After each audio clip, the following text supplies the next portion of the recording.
I said before, I believe in our team. I do believe in our team. And we're going to work hard to make our team better. And I hope the players respond the right way. And it's not going to be for you. The fans, yes. Because if it was up to you, we're 6 foot under already. We're dead and buried and gone. Gone. And just because you got beat on the last play, that can't affect the next play. Or that's breaking you. Your frustration is breaking you. Just because you miss a block, or you get blocked, or you miss a tackle, or you fumble the ball. What does it take to break you? Everything you put into it is right out in front of you. Let's go get this thing.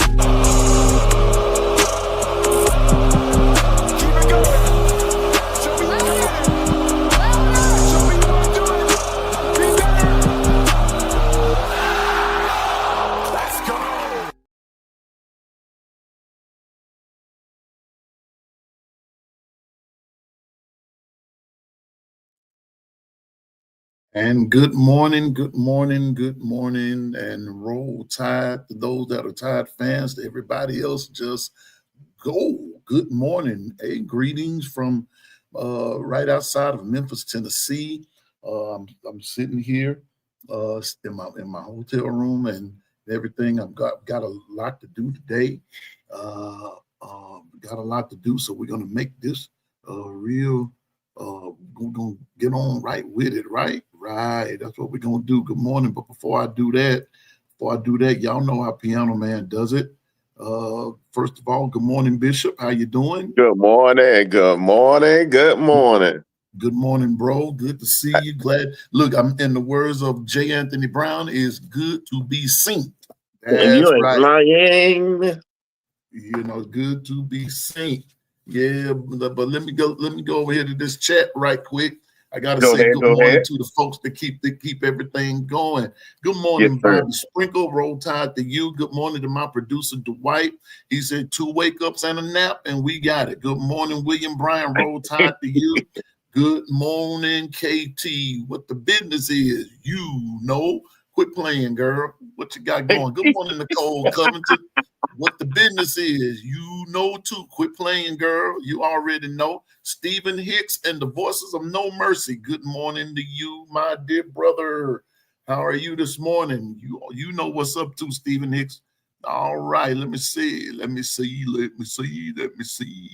else is up in this joint up here? Good morning to the GM Bino. What's up, bro? Roll Tide to you, man. Good morning. Yeah. This thing got a mind of his own this morning. Coach Carl, I need you to get on, sir. Yes, sir. There's Carla Hinton. Good morning, Carla. Good to see you. Yeah. All right. Bobby Sprinkle again. Latoya, the queen of the honeybees. Good morning, Latoya. And Roll Tide. Jeff Stapleton. Roll Tide to you. Dr. Crystal Rolleth unto thee. Roll Tide to you. Eric D, my main man. What's up, bro? Roll Tide. There's Nicole again. There's Double A. There she is. Good morning and Roll Tide. Roll Tide. We got to get it. Stephen Hicks, let's get it. Big Dean, what the business is, bro. You got it. What the business is with the witness. Yeah. I think that's about it for right now. I'm just going on up the scale here. Going on up. Double L, what the business is, player. Roll Tide, big dog. I see Bishop again. Bishop, you doing all right this morning, man? Oh man, I'm blessed and highly favored. Hey, okay. I'm on the right side of the bed. You know. Okay. Yeah, you okay. I know what the business is. Yeah, I think that's about it. I'm about to call up with everybody this morning, but everybody that's joining in, hey, welcome to the Long Run with Piano Man. I got Bishop here. We're waiting on Twister to come in if he ain't too twisted this morning. I don't know what kind of I don't know what's going on with him. And then again, he might be somewhere in parts unknown. Ain't no telling about Twister. But anyway, we're gonna hop right to it, Bishop. And I'm gonna put the link back. Well, first let me find out if Coach Carl is able to get on. Coach, are you able to come on this morning? Because Dwight is in the studio. My producer's here. He said 2 days and a nap. Two more wake-ups and a nap. And we have Alabama, LSU. But here we go. Bishop, I'm going to hop right into this, okay? The first thing I want to do is, because I'm on limited time this morning, and you know when you're in school and you have church and you're doing this, you got to break your time up evenly, right? You know, you got to get in there. You got to get in there and get out. That's what you got to do. So we gonna say what we got to say, and we gonna make it happen. But here we go, Bishop. First thing, okay, all right, okay, I got you, Coach Carl. Let me know, Bishop. First of all, let's talk about this CFP ranking right quick. Now, I'm not putting a lot of stock into it this morning, but it is a good conversation starter. Right. Now, the only thing I will say, and that's this here, is I feel like that the committee got it wrong as far as the top two were concerned. I don't think that they got it wrong about just the top 4 or 5, period. That's not what I'm saying. But I do believe that if you're going by schedule, if you're going by strength of schedule, if you're going by the system rating, let me see, it's the system rating, the SRS, I think that's the name of it. When you go by all of that, I think that there are a lot of different variables in there that remain unknown. And to me, both, if just making a case for Indiana, which I'm really not trying to do, but I'm also making a case for Texas A&M, and I'm also making a case for Alabama. To me, this is just piano man. To me, Bishop, Bama has played the harder schedule. Texas A&M has sort of the gauntlet, and Indiana, when you just put them up against Ohio State from a schedule standpoint does not even match. Ohio State does not even match Indiana. So to me now, I felt like that if you were going to just keep it at undefeated, then one loss and everything, I think you should have reversed the order just a little bit. As if you were just if you're going to make it about rankings.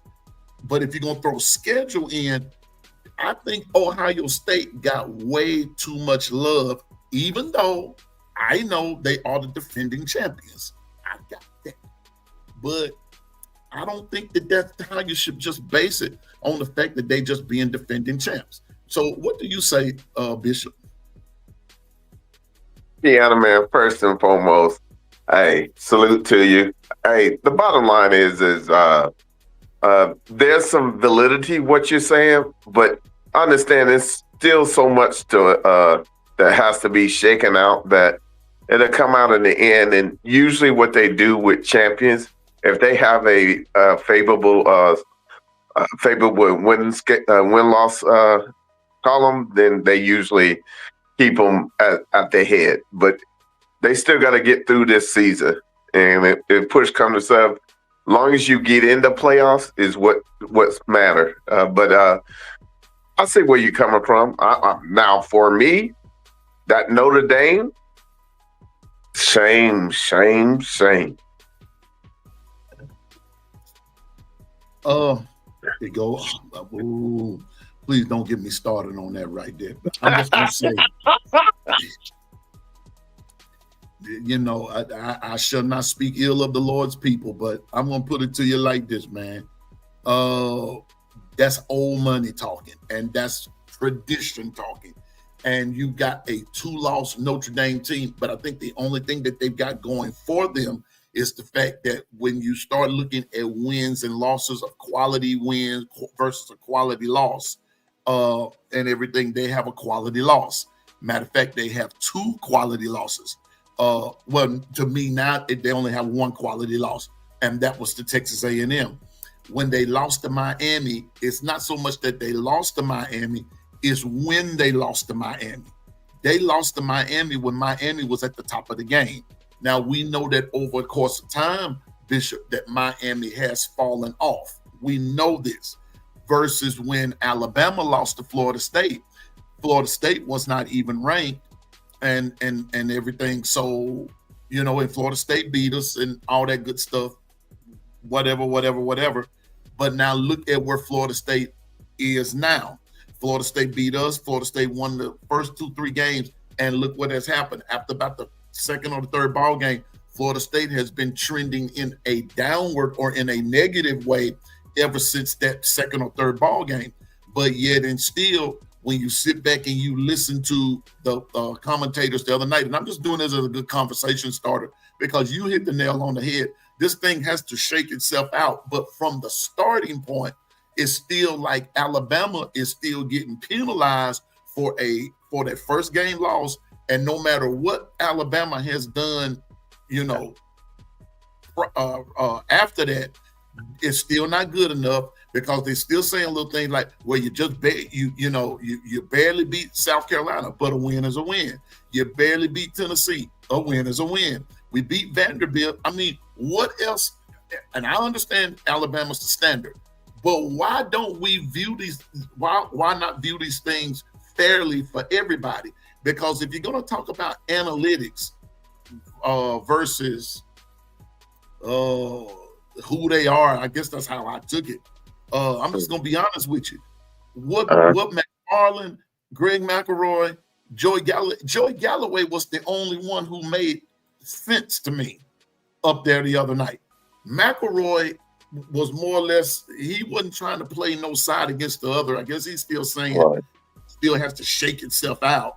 But I'm still not getting the fact that here's Alabama. You done beat a top-notch Georgia team. You beat a Vanderbilt. You beat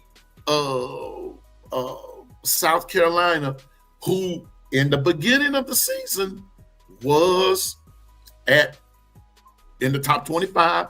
They fell off. That's not Alabama's fault. That's not Alabama's fault. I agree with you. But then you turn around and you beat Tennessee, South. Y'all know what I'm trying to say. I didn't put it in the order that it went, but y'all know what I'm saying. And so therefore, it's like Bama is still being scrutinized and being judged by a different sheet of paper, whereas everyone else can play these top teams. I can't say the word I really want to use because I'm trying to stay nice about this. They can play these top teams and everybody just gets a pat on the head. What? I don't get it. I don't get it. I'm not quite understanding this. Yeah, and I see it from your point of view. The bottom line is, if nothing else, if any of those people who have a favorable win-loss schedule were in the SEC, would they even be considered the way they are? The bottom line is this is a gauntlet.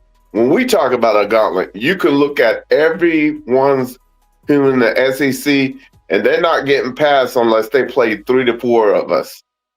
And you better bring your A game to each and every game, because ain't no sure wins.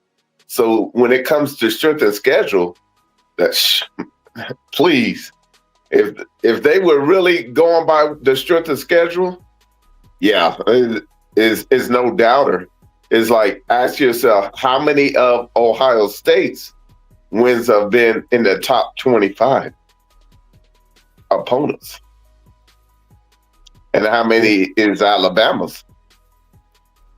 And you start doing the work like that, if the strength of schedule is like that. But understand, this is politics, and we know the real deal.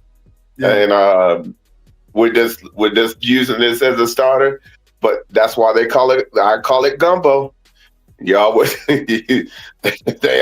coming up with their special formula until it is one of their special teams. Then all of a sudden, now their losses are okay. But wait a minute, we lost to Texas. They're in the top echelon. Okay, Texas, lost to a couple of the Ohio State, and they're number one. So that's why I say sometimes they can't. I know they're trying to balance it, but they ain't balancing it right because some of the losses of certain teams or certain wins, the strength of schedule doesn't add up versus any of the SEC teams that are 7-2, 8-1. It just doesn't add up because the competition that we play versus everybody else, the documentation be conversation every time.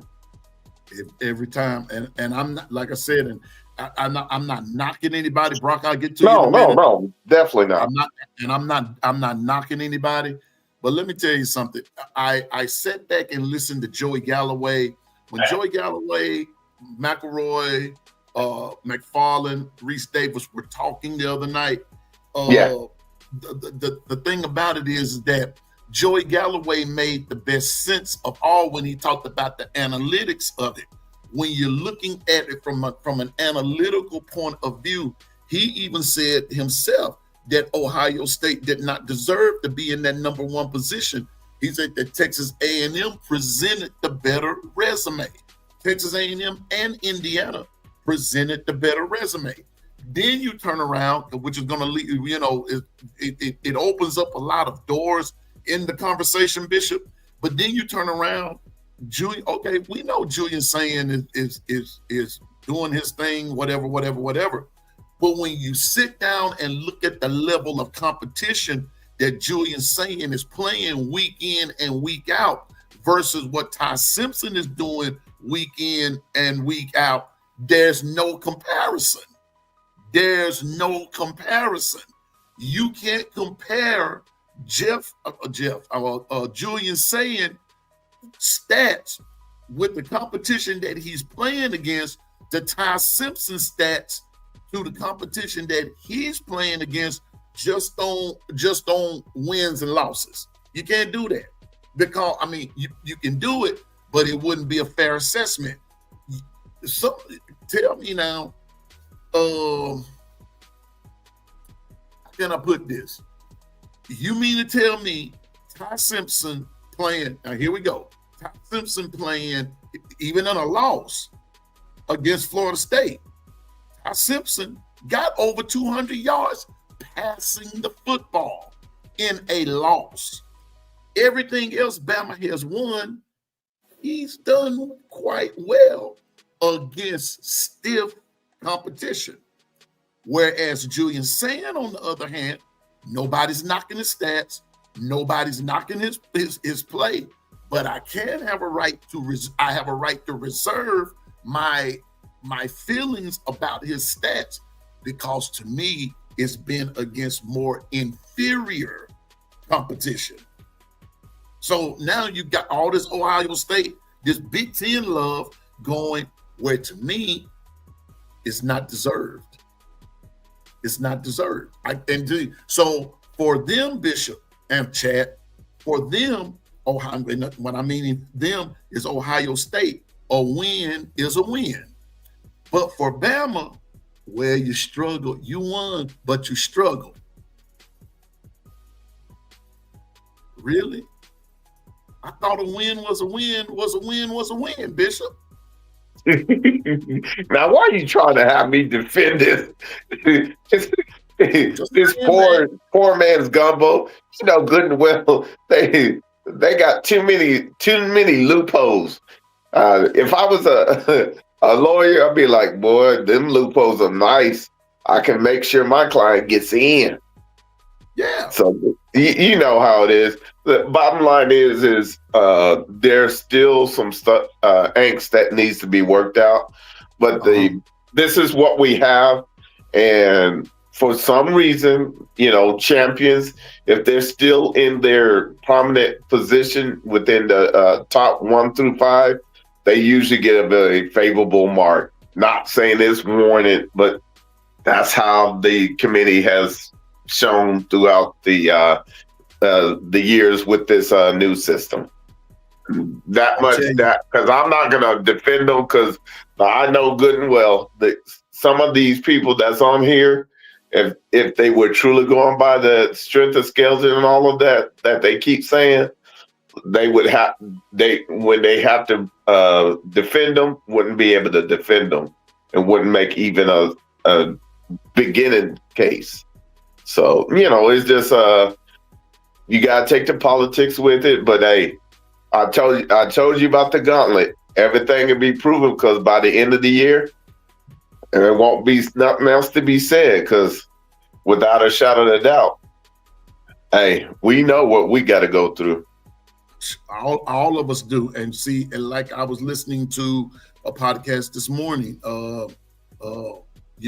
I just, like I said, shout out to those guys over there, Tide 100.9, all those guys. Even though I don't agree with them all the time, but shout out to them. The big thing is that they're all saying is that look him, it's the gauntlet, and all of the teams involved that's in the gauntlet. Now I'm going to go on and say it for all of the Georgia fans out there. For the most part, Georgia's out of the gauntlet. They're out of it. I mean, let's just be honest, they're out of it. But Bama, Texas A&M, Oklahoma, still very much in it. Texas is still in it. They're still in the gauntlet of it all. Well, let me take that back about Georgia. But I still believe Georgia's going to beat Texas. I'm just going to hold fast to that. I still believe Georgia will beat Texas. But and that's the only game that basically Georgia has left to play as far as the gauntlet is concerned. But Bama still has to play. Well, got LSU this week, Oklahoma next week. Then in 2 weeks after that, you go over there to the doggone cemetery and play Auburn. And so by no means can Alabama rest on their laurels, but I'm still saying that to penalize them like that, and I'm glad that they're fourth, because I said that they were going to finish at fourth in this thing. I said that, but I just thought that the top of the order would have been just a little bit different. B Sharp said that it wasn't going to change. I felt that it was, but it did not change. But I'm just saying, man, it's crazy. It is crazy. I was hoping that Coach Carl could get on here because I wanted to talk about. I listened to them, he and Jonathan and Marvin Constant last night. I stayed on as long as I could, and everything. And I was listening, and just a couple of things I wanted to. I just wanted to ask Coach about. That's why I'm not letting anybody on right now, because I want to hear something Coach has to say, something I need Coach to say. And if Jonathan is even on, I just, I needed to hear this from last night. I'm not even going to bring it up. I don't want to play no spoiler alert, and everything. But I, just a couple of things Coach and them were talking about last night. And I went and I did some late in the night when I should have been asleep, but I wasn't, because when I listen to other podcasts and other sportscasters, Bishop, I go back and do my homework on it, and I didn't write anything down. But tomorrow, on tomorrow's show, I'm going to have some stats and everything. But it was just some things that Coach Carl and Marvin Constant and Jonathan were talking about last night that I found interesting, and I just wanted Coach to kind of touch on it a little bit, because it was making sense what he said, what they were saying. I want to give a shout out to them, because man, that's an awesome podcast that they got going, man. That's some business that they got going, for real. But when you match the stats sometimes suggest another story.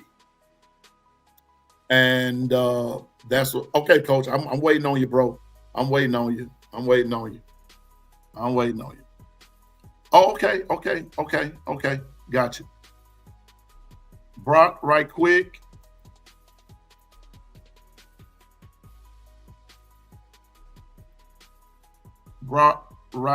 Let's go. Brock and a couple of others, about the only folks I do this for. But yeah, Bishop. But I mean, it's crazy. And like I said, it's still a lot of football to be played. There's still a lot of football to be played. Bishop, just a lot. Yeah. A lot of football to be played. No sense in getting all up in the air about it. No. But I hey, was go ahead, just man. more looking at it from the top two was concerned, because I knew Bama was going to finish fourth, and that's where Bama needs to be. Bama needed to be in that fourth position just for GP, but I was looking at it from the top two. What's up, Brock? All right. I was listening to College Football Nerds yesterday, right? And they was just, talking about all the different teams and stuff. And they got on the subject talking about Ohio State and who have they played and what defenses the highest defenses they played. Did you know the highest defense that they played in their conference this year is Wisconsin, who is absolutely a terrible team? They have not faced. They said it yesterday. They have not faced a good to / elite pass defense. That's why. Now their receivers are really good. I don't take nothing away from Cornell Tate or Jeremiah Smith and those guys, right? But you have to look at those numbers, those pass defenses that they face. They have not faced a pass defense like Alabama's, a pass defense like I would say even Tennessee's. If they had their corners, I think their pass defense would be a lot better, right? Mm-hmm. And I hate Tennessee, but it's facts because Jamar McCoy is going to probably be a first rounder for Tennessee. The other guy who got hurt, he's from the state of Alabama, Gibson. He's out for the season for them. He was their other corner. Those two guys are really good corners for Tennessee, right? So I think Tennessee would have a really solid pass defense this year if they had those guys. So if you put Tennessee in there, I would say A&M's probably got, I don't know what their pass defense is ranked, but I think it's pretty high. And of course they haven't faced the top. They ain't faced all these ranked teams that Bama faced, but they haven't faced, like, say if Bama went up against Ohio State, I think we would call Ohio State problems. Their receiver problems, because they haven't faced a top pass defense. Mm-hmm. They haven't. See this thing where Julian's saying, he's lighting it up or whatever. Okay, that's fine. But what he's facing is not nothing Ty Simpson.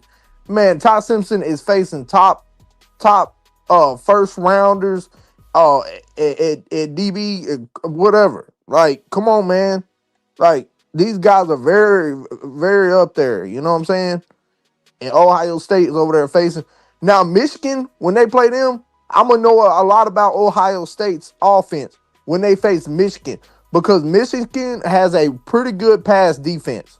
I think the highest that they'll face all year long is what College Football Nerds was saying. So when they go to Ann Arbor this year and face the Michigan Wolverines, which I'm probably going to take Michigan in that game because it never fails, dude. But I'm just saying, man, Ohio State right now is winning games and blowing people out, but they have not faced a pass defense that would challenge Julian Sand and those receivers.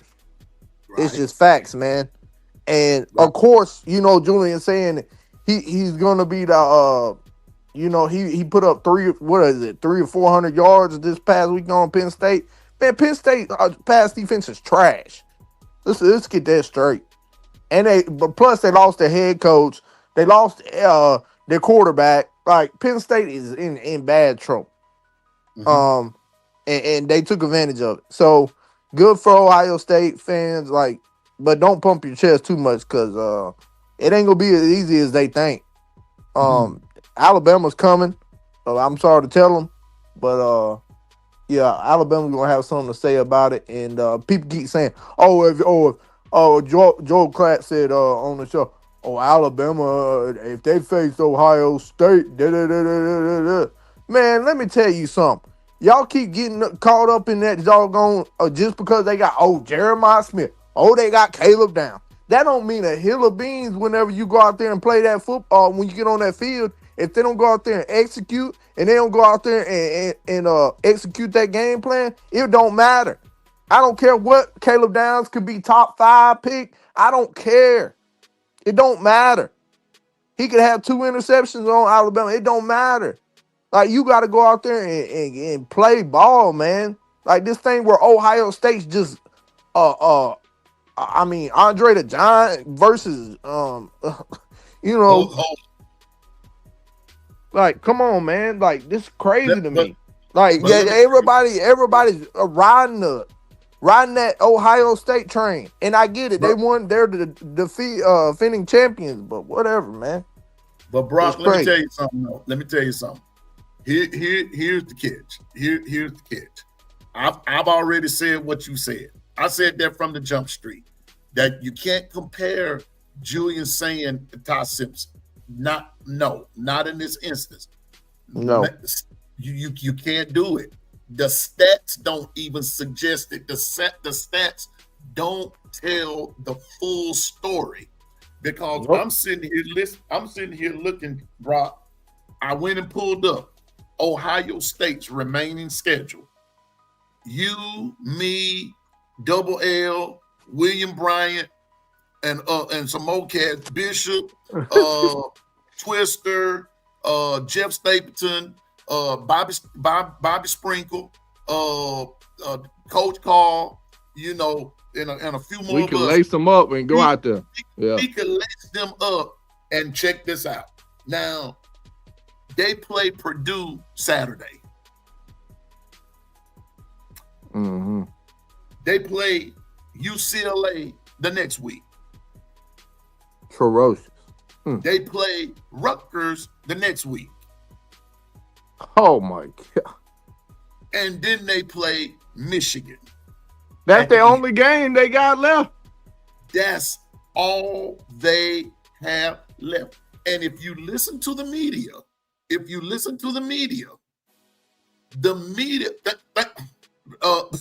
Ty Simpson Burner, I couldn't have put it no better. Purdue, bruh. That's why I just said, you, me, Ty Simpson Burner, Double L, Coach Carl, Bishop, Twister, Stephen Hicks, Jeff Stapleton, and whoever else want to get in the game, Martavius, we could go out there and play and give it a great competition, and we don't even play against Purdue, Purdue, UCLA, Rutgers. Rutgers. Really?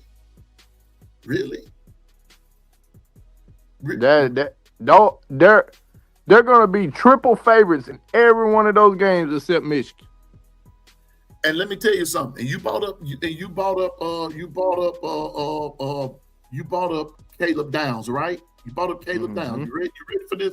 You ready for this, Brock? And I'm pretty sure you will agree with Piano Man right here. But the last I checked, even when Caleb Downs was at Alabama, receivers still caught the ball on him. Caleb Downs. He's terrible. He's not good in coverage. He's not a good coverage guy. No. You know what he's good at? His physicality. He's got a really high physicality guy, and he's a downhill guy.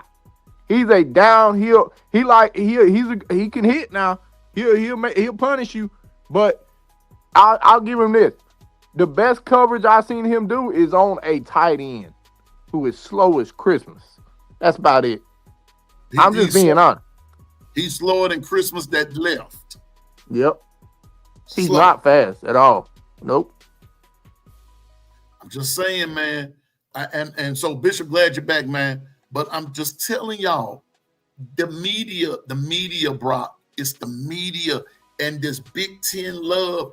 And I think I heard KT say one time, and I know KT said it, Amber Nicole said it. Shout out to Amber Nicole. She's the Alabama fan that lives in Michigan. God bless you, sister. I heard Amber say it. I heard KT even refer to it. Is the what they call it, the Alabama.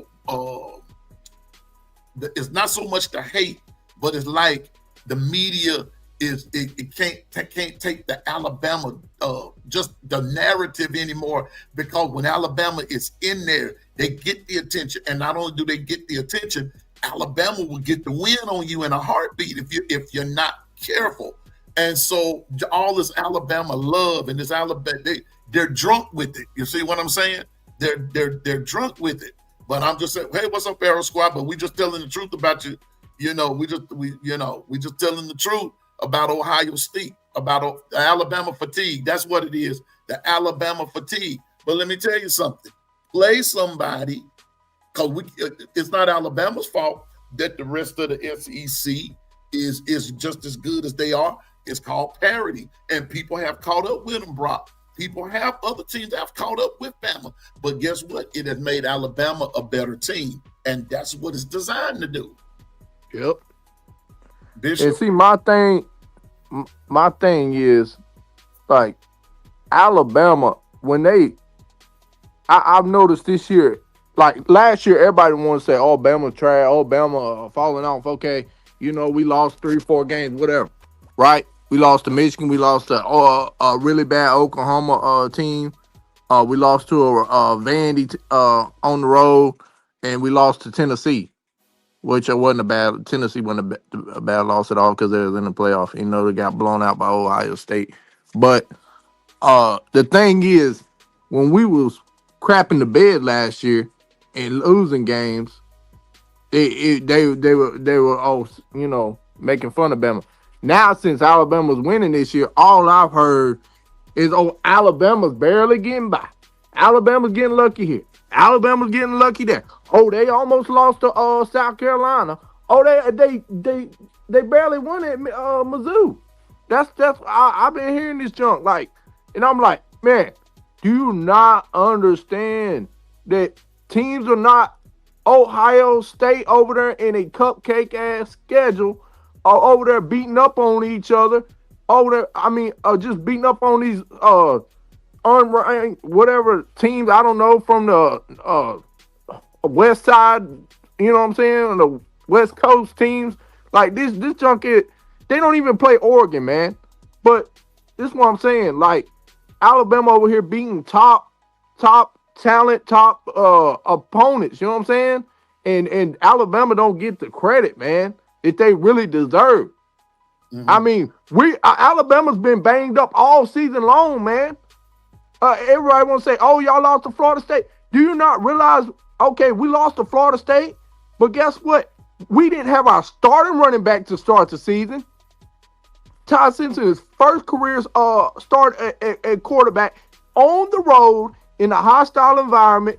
And also, who else was we missing? We was missing a couple other guys, I believe. I think it was a lineman or something we was missing. Wait, who was it? I can't remember. Who was the other person we was missing against Florida State? It was somebody else. I can't remember though. Oh, we were missing. It was Jam. We missing Jaden Roberts. You were missing. Yep.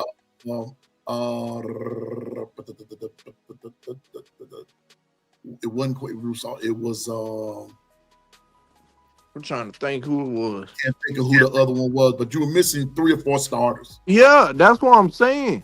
Like, and people just don't understand, man. It matters, and it affects the game. And I think that's the reason why we couldn't get the run game, being effective, because Jam's a big part of that run game, man. And I know we got to get better at in the second stretch of this schedule, but it's just crazy to me, y'all, that Alabama's out here busting their butt every week. beating teams. Okay, we not blowing them out. That's fine. This ain't a Nick Saban team no more. We not blowing teams out no more. I get it. It's fine though. You know what we doing? We are winning. Alabama is winning games. It doesn't matter if it's by 1.5. It doesn't matter if it's by 3 points. It doesn't matter. A win's a win now, bro. Come on, man. Like this junk about Alabama they're not playing full 4 quarters. They're inconsistent at times. Okay, well, we're not saying we're a finished product. Even DeBoer said that Alabama has not played their best game yet. You ain't seen the best Bama yet. Hold up, Brock. Hold up. Now, Bishop, go ahead. Because I want to say something Brock just said. I want to clear something up. Go ahead, Bishop. Yeah, hey, I hear what Brock's saying because that was our anthem last year for Oklahoma. When you have 6 starting wide receivers down and 5 offensive linemen down, and still, hey, ain't nobody want to hear that. They still gonna judge you anyway. It teaches you that, okay, then when we get back on top, don't say nothing when everything is rolling. I'm just saying, man, and I want to address 2 things. First of all, I want to address something that Brock just talked about, and he brought up the Coach Saban deal. I went back and did some stat searching last night. I really did. I did some stat searching because, like I said, when I was listening to Coach Carl and Marvin Constant and Jonathan, there were some things that was said that really like they were really thought provoking, just real thought provoking. And when you are a product of the game and everything, no matter what era that you played it in, no matter what the position you played, no matter how far you went up the ladder of it, certain things that are said, you can either agree or you can disagree, or you can just say, let me do some stat checking on that, and then you formulate your own hypothesis, if you will. This is what I did last night, and this is something that Brock just said. But I also have to remind us of something. There were a lot of the Saban teams. Yes, Coach Saban won a lot of games. Yes, he did.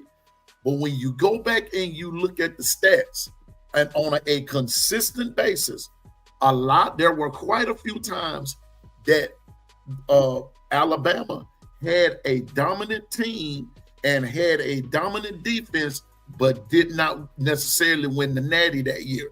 I saw a couple of times that they didn't. Number 2, there were some times they went through a whole year, Brock and Bishop, and to the chat, back in the gap with Saban. I think I went back as far as 2011. I went back that far. I just wanted to kind of get and taking a statistics course and everything, y'all, which I'm struggling at. But anyway, it kind of helps you out using football as a backdrop. I want to show you something. I could name you at least twice that Bama points against them that they gave up less than 200 points for a whole year. Those times don't come often, all right? But then there were also times when you go all the way up, you're taking it from a certain year, and tomorrow I'm gonna have those stats down pat. I didn't have time to write them because I'm on a time schedule here. But Brock, Bishop, I counted the times with Bama. Bama has always been around the majority of the time. Let me put it like this: the majority of the time, they've always given up a little bit over 200 points a year in football game. That's a norm. That's a norm. And some people are hollering about the defense getting gashed and this and that and the third, and I get it. I understand it. But when you go and look at the stats of some things, it's really not as bad as everybody's making it out to be. Yes, you're going to get burned. Yes, the defense is, because I also went and to remind everybody that when you run a 4-2-5 a 3-3-5, all that good stuff. The weak point in that defense, correct me if I'm wrong, Bishop, correct me if I'm wrong, Brock, the weak spot in the defense of a 4-2-5, a 3-3-5, double L is going to be gap integrity. That's the weak spot of it. That's the weakness of the defense, because they want you to put a lot of pressure in, but you only have 3 guys doing it. Then you got to bring your 5 up, or you got to bring another man or 2 up to fill in the gaps right there. Well, when you don't do that properly, y'all correct me if I'm wrong. I know Piano Man a little bit old and antiquated, but the last I checked, if you don't have the right gap scheme, that's going to happen to you. But if you turn around and you make the plays that need to be made, when you make them, 9 times out of 10, you're going to eventually win the game. That's on offense and defense. I'm talking on both sides of the ball. Am I right or am I wrong, y'all? No, you're right. You're right.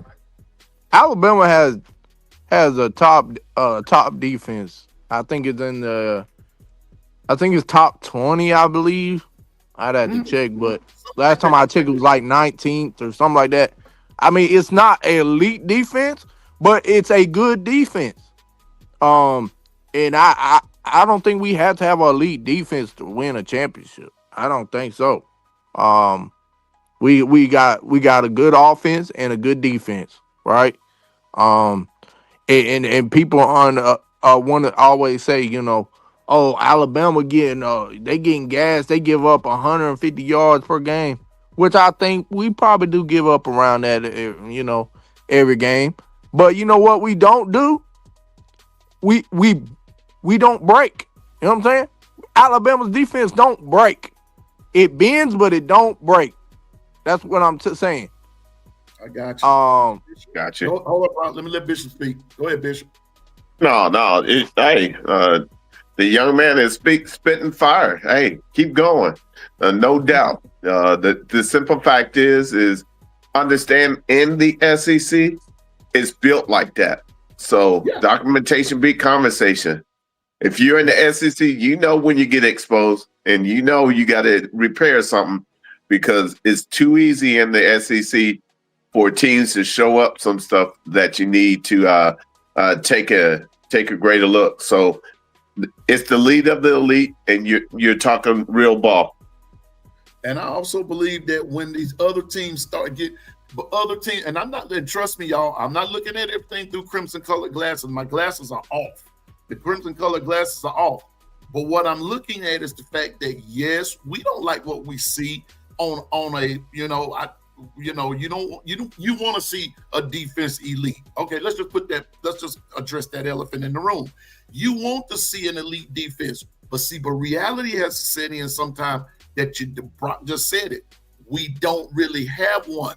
But here's the other catch with that, and I'm going to have to just put it out there. But if you're taking what you have and you're winning against the competition that you're going up against, I told you, I don't care if it's by 1 or 100. Brock, Bishop, how many times have y'all heard me say, all it takes is for a team to be 1 point better than the other team. That's all it takes. All it takes is 1 point. You don't have to have 50. You don't have to have 75. Now, when you're playing up against inferior opponents, that's what Brock's argument is.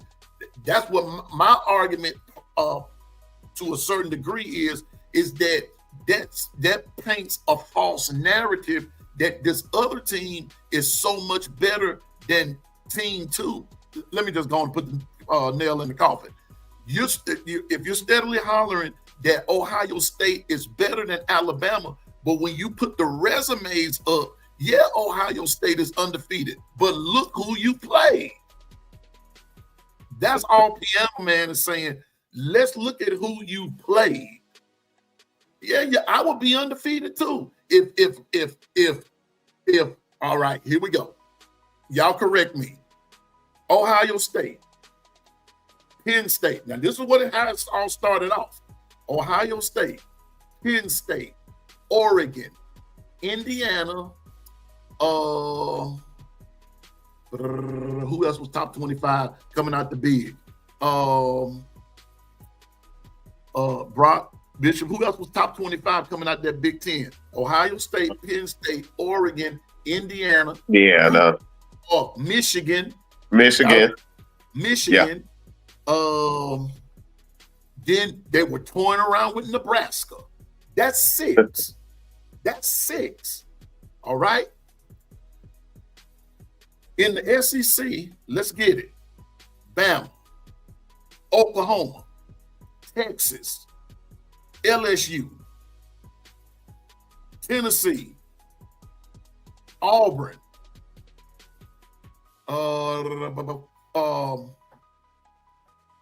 that's 6. Let's put it this way.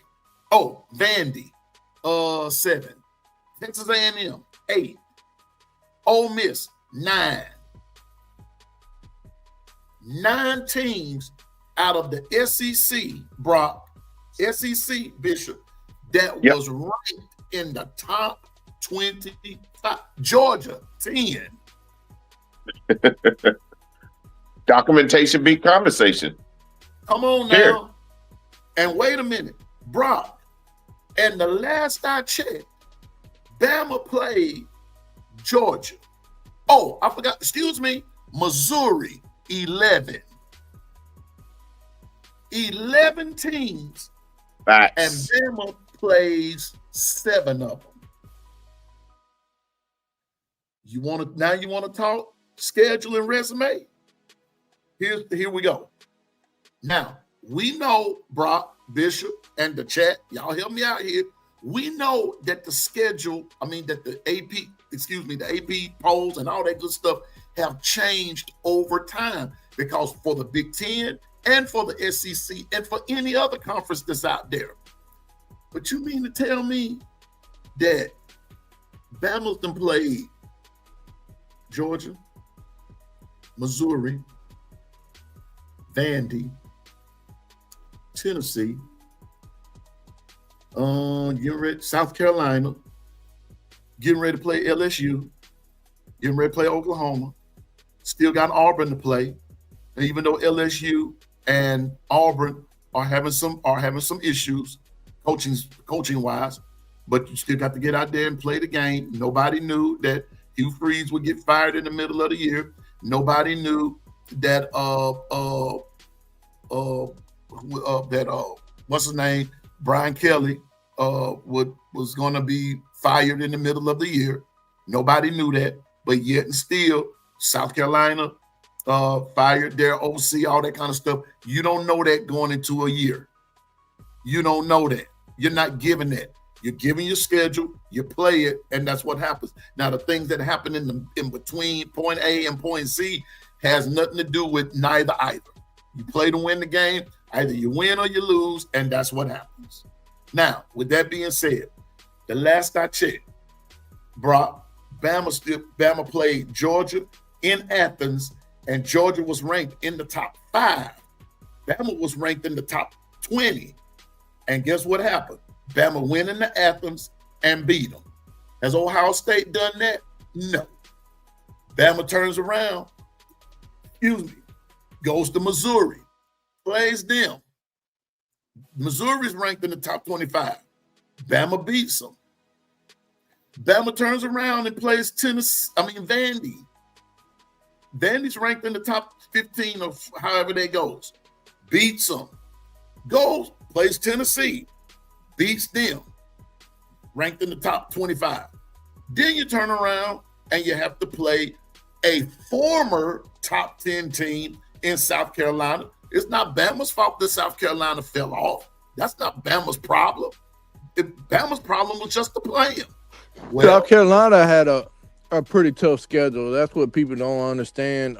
And they've been banged up all year. They've been battled. They've been tested, man. And just because they're not good, they show why that And so they got really good talent. They got a top quarterback and everything. Vanderbilt, check this out. Vanderbilt went into South Carolina, and everybody gonna holler, well, Sellers was hurt. Well, that's part of the game. Injuries are part of the game. Vanderbilt went into South Carolina and beat them, wait a minute, just like Alabama did. Or Alabama went into South Carolina and beat South Carolina just like Vanderbilt did. What am I getting at? My point is, I think I've already proven my point, is the fact that you can't even compare the resumes. But I guess what's going to have to happen, and get ready to get up out of here in just a few, but Brock, Bishop, Chat, what's going to have to happen from here on out? Bama just going to have to continue to do what they do. Play to And win the win. game. Yep. Just win. Just Keep win. winning. Just keep. I think this second half of this schedule right here, I think it bodes well for Alabama, but you still got to keep your foot on the gas, and you still got to come out ready to go. You know what I'm saying? You can't be lackluster. You can't be out here dragging behind on the field and jogging around. None of that. We need 110% on every play. We need 110% for 60 minutes especially these last few big games. Now we do play, I think, a FCS team at home this year. What is it? Who is that team we play? We're playing Eastern Illinois. Yeah, Eastern Illinois, whatever. I don't even know if we ever played them before ever in my lifetime, but I mean that's the only team. That's the only team I would say we could flop around against. You know what I'm saying? Don't have to play that hard against. But Oklahoma's coming to town after LSU. We got two big games back-to-back weeks at home, and just because they're at home doesn't mean that they're a shoe-in for a W. You know what I'm saying? So what I'm saying is, go ahead. Hold up. We got to do this right quick. We see the injury report that came out last night, and what gets to me is the doubtful. I ain't worried about the out, the questionable, and the questionable and the doubtful. Notice the 2 weeks brothers, Zach and Witt. I'm Double A said something yesterday and the day before. I think she said it.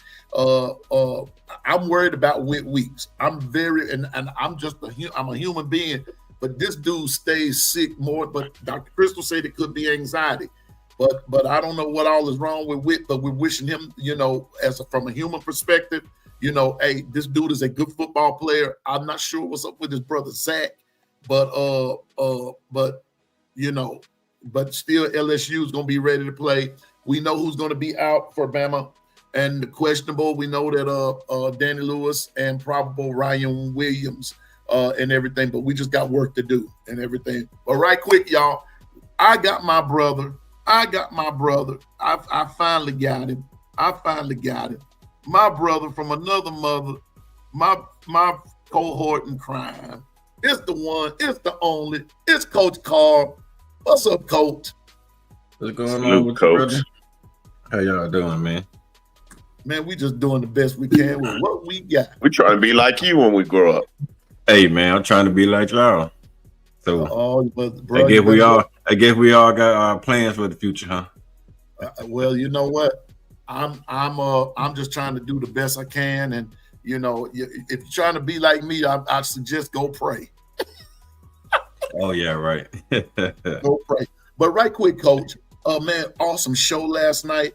You, Marvin Constant, and Jonathan was on it last night, and I love the way that you all brought it.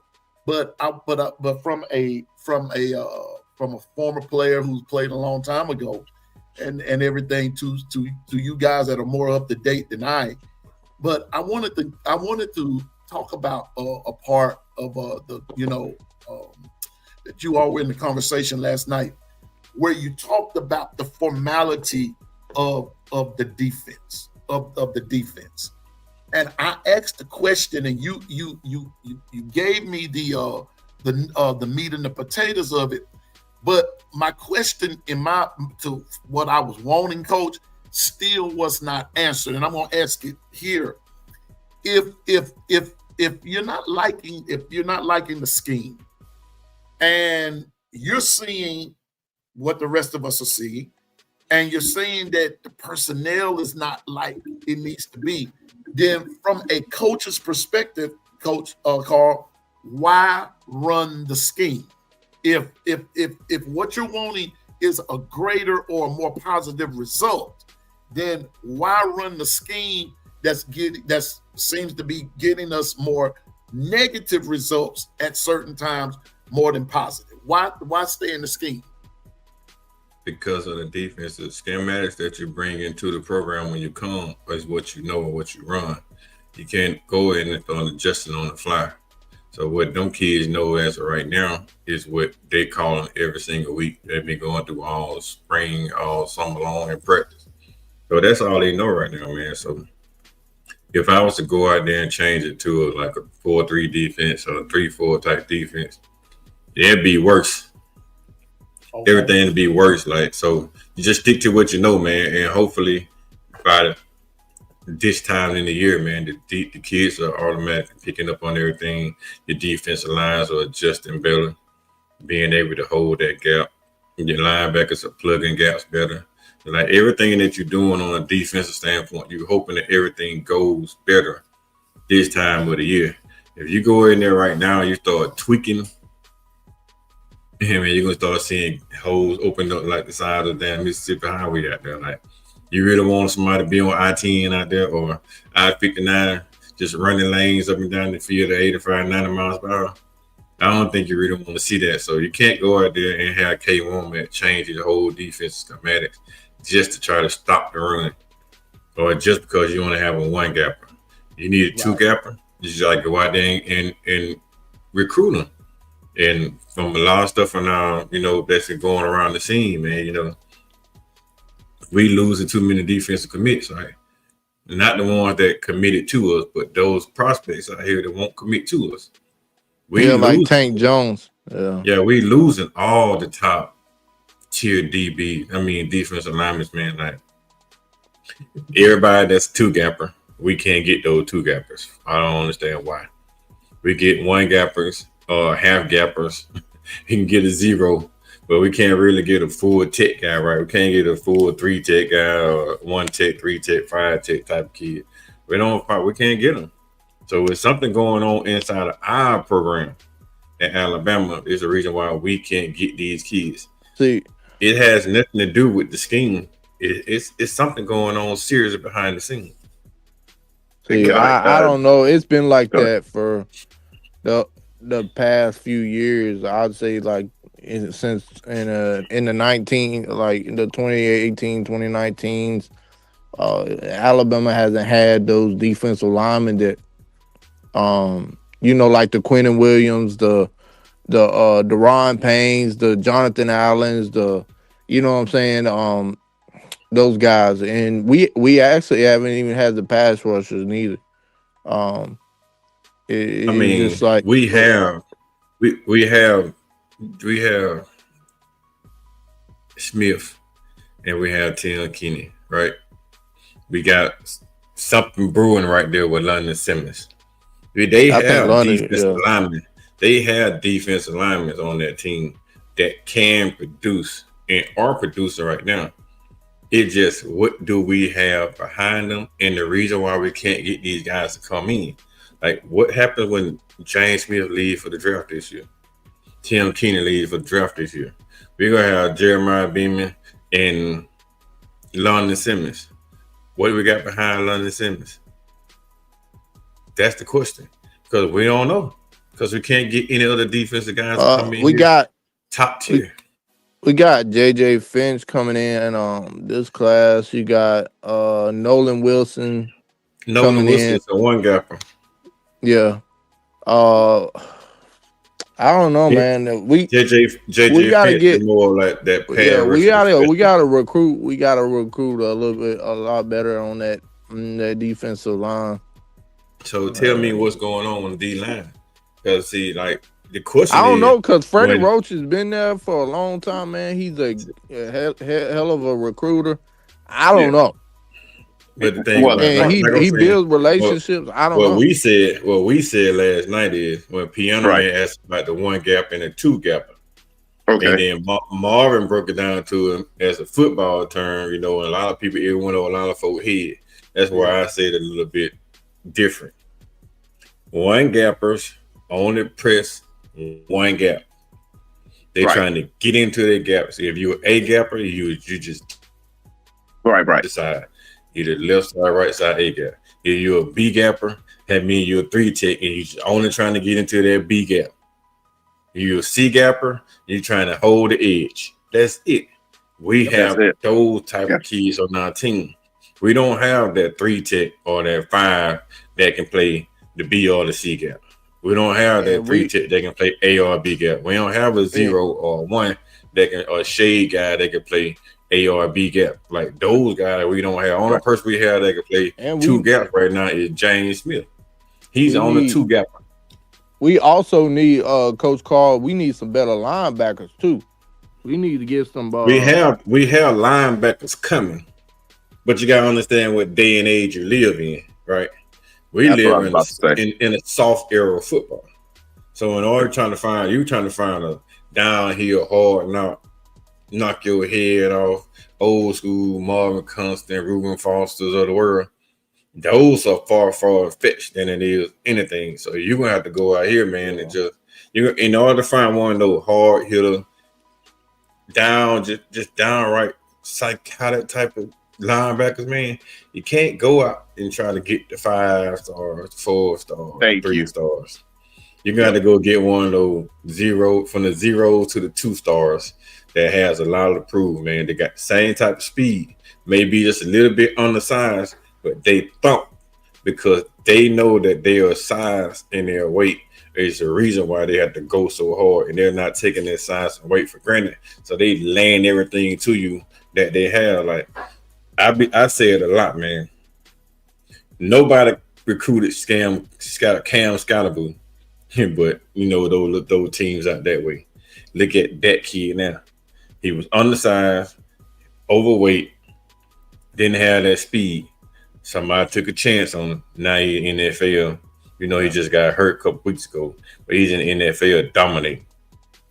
Those are the kids that we got to stop overlooking those kids, man. Go over there to Mississippi. I guarantee you, there's a kid right now in Mississippi that Piano Man maybe tell you about.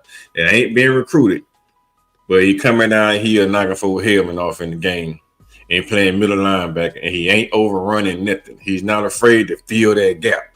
He coming down here ready to tear your face mask off. I guarantee you, it's at least one. It's probably 400. It's a bunch of. Don't forget, y'all. Don't forget, y'all. We losing a lot of guys on defense this year. After this year, we losing Bray Hubbard. We losing Tim Keenan. We losing Damani Jackson. We losing a lot of guys. So let me ask you a question. Mm-hmm. Are we really losing Bray Hubbard? We don't know yet. Exactly. I mean, what's the grade on Bray Hubbard right now? He came in the season high. His draft stock dropping. See, Keon Sal. He may be gone because he have no other option, right? Because they bringing in other guys that coming in that's gonna take Keon Sal's spot. Like, I mean, Drake Kirkpatrick just had Bray stock drop. Bray gonna be a man. Yeah, Bray stock drop. He's a downhill fit, but he can't play in space. So he's more like a zone safety and a downhill safety, kind of like Caleb Downs is. But he don't have the Caleb Downs the speed. He don't have the IQ of Caleb Downs. So to be fair, he hasn't made any. The last, I don't know, since I'll say probably that Georgia game, he ain't really made no big plays. Because you can scheme Bray out of position. So all you gotta do is just running through shifts. I mean, that's shifted down lineman, put somebody in motion, run a jet. Bray will overrun it every single time. So it's a lot he gotta do, man. So right quick, Coach, in the question right there, would Quentin Williams be an A or a B gapper? Some Aero Squad wanted to know. Quinn Williams was an any gapper. It didn't matter whether he was A, B, C. If you line Quinn Williams up somewhere, he's gonna get inside the gap.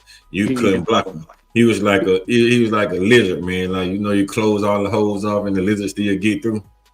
And like Quentin a Dallas Cowboy, so yeah, you know, I'm a Cowboy fan, and I have been. So I was stoked when we got him, baby. I was stoked. You know what? I'm gonna tell you something right here, Brock. And I hate to hurt your feelings, but y'all just took Quentin Williams from the Jets, and he goes out to Dallas, and his whole career gonna suffer because he's a Cowboy. Man, get out of here.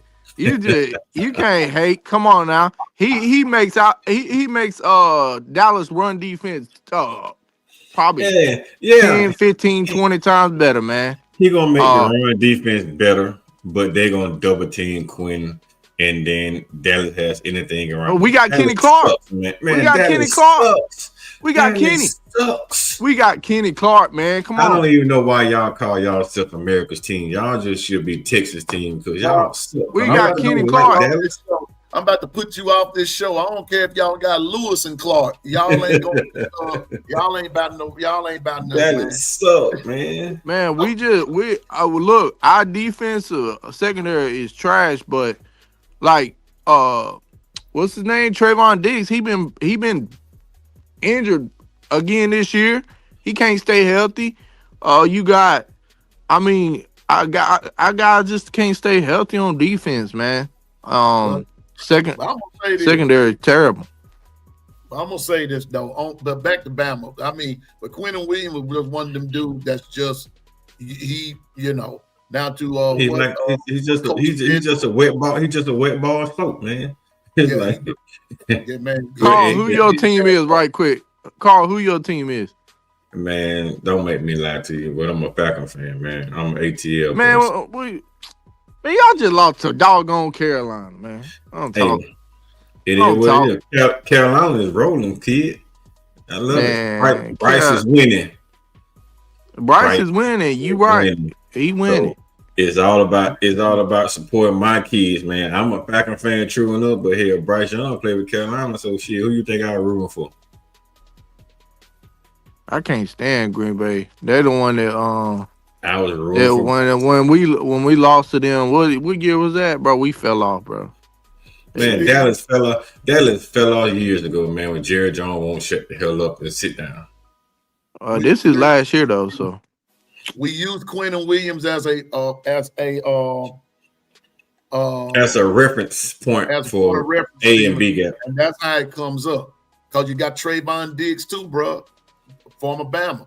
You see what I'm saying? So you can't talk big about number 92. Not talk about the NFL because that's where they're coming from, right?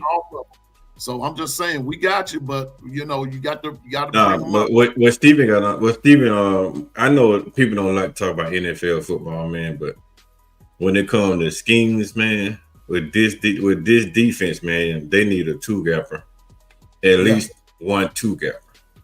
Yeah, gotta have somebody that be able to press the B gap while you containing the A gap.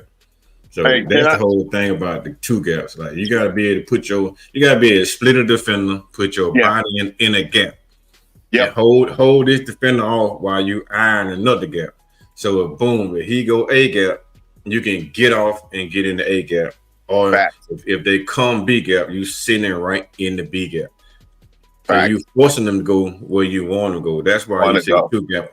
You forcing the guy, if you jump A gap and you want to force the guy B gap. A lot of times you want to get in the B gap and force him up to get good between A gap so the Mike don't have much room to run. And Mike is sitting in the A gap, right? A lot of times the Mike's in the A, sometimes they shade him over to the B gap, but they usually sitting in a 20 and a 30, right? You see them in the 20 and the 30.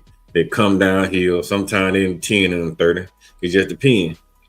And these are terminology, man, people don't understand. Like 10 is a 1 gap, it's the A. Right. 20 is dead on top of your guard, and the 30 is on the other side of the A gap. It's So that's what I was gonna bring up. So you send them in the 30 and 10 and a 30 or 20 and a 30. That means if you put your Micus in the 20, he's an A or a B gap. Either gap open, that will gap you hit. If your guard move, you retrace and you feel. Right? So if you get a 2-gapper and that 2-gapper jumps in the B gap, now the mic sits inside of a 10. Now you got both gaps occupied. Now you got your outside linebacker or your wolf, whatever they call it, sitting outside in the C gap. That whole side is contained. Now you just have to worry about the backside. Put that guy in the 30, the other guy on the C gap. Now all gaps are contained. And you have your wheel linebackers as a freelancer. If you can find somebody that can do that, your defense is stacked. That's when you got 4 D linemen. Like a lot of folk, when they pressure that D line front, when they said they get pressure with a 4-man front, that's because they had 2 gappers. We don't have 1 gapper. So you got A gap, then you got a B gapper, then you got a C gapper. On the other side, you still got a damn C gapper, and you don't have nobody in the B. So what offense is gonna do? They're gonna scheme the backside B gap, and then there's streaks. So you got to be able to have someone on the backside to be able to hold a B gap while they eyeing the A gap. And that's a big issue that a lot of us have, man. Well, like I said, we address it all, Stephen. We just do. And but I got, if not helping Bama win the net is irrelevant. I disagree with you. If it's not helping Bama, you got to address the good and the bad. You got to address it all. The good, the bad, the ugly, the bittersweet, the sweet, the whatever. You got to address everything. And so that's what I did. And that's why I wanted Coach Carl on, because like I said, they were addressing some things. I'm going to say this. If you just looking at Bama just through crimson colored glasses, Coach Carl and them show is not the show for you. I'm just saying, because they say some stuff that, I mean, it's real talk. But now what we do on our show, man, is we speaking it from a fan, a coach, and the player's perspective, right? Yeah. Marvin played in Alabama. All 3 aspects. He gonna tell you 1,000% truth, Stephen, about how he feel about his Alabama Crimson football. He's not gonna sugarcoat it. I'm telling you right now, if Marvin feel like something's not good, he gonna tell you. He ain't gonna hold back. I'm gonna give it to you from a coach's perspective. So I'm gonna sit here and be like, this, that, and the third. And he gonna be like, coach, no. He'll tell me, no, coach, no, don't do that. So cause he know we're not gonna talk about each other as coaches. I'm not gonna come on here and bash Bishop because Bishop was a former coach. I'm not gonna come in and say, Bishop, you couldn't coach. You was defensive coordinator, gave us 60 points a game. No, I ain't gonna say that. I'm gonna be like, Bishop, man, you call a hell of a game, but you gotta fix your talent, stuff like that. That's how we work. But the fan, like Piano Man, played the game, but right now Piano Man's an analyst. He's a fan, and he'll get fanned out like Steven get fanned out right now. Say if it ain't about Bama winning the Natty, it's irrelevant. No, everything we're doing is about Bama winning the Natty because we're breaking down all the tendencies that Bama have to correct in order to win the Natty.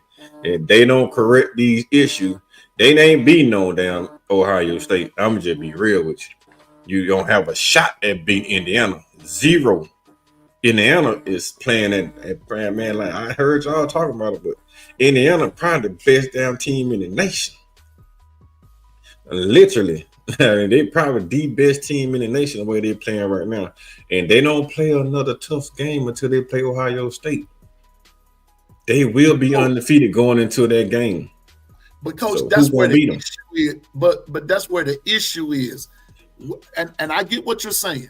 And trust me, I'm looking at it from what you're saying. But I'm not looking at it from a fan's perspective. I'm looking at it from just an analyst perspective as well, because like I told them, taking a statistics class has helped me to see this from a whole different light. And you can't compare Indiana's schedule with Alabama's schedule. And I'm not being fanned out about it. I'm being as objective as I can. But isn't that sort of giving, to me, not just to me, that's just a false narrative that, they might be playing the best ball, but look at the competition that they played. The only team they played is Oregon. I'm just saying. Coach is still there? I think he got a phone call. Okay, I'm just saying. That's just. I'm still going to stand on that.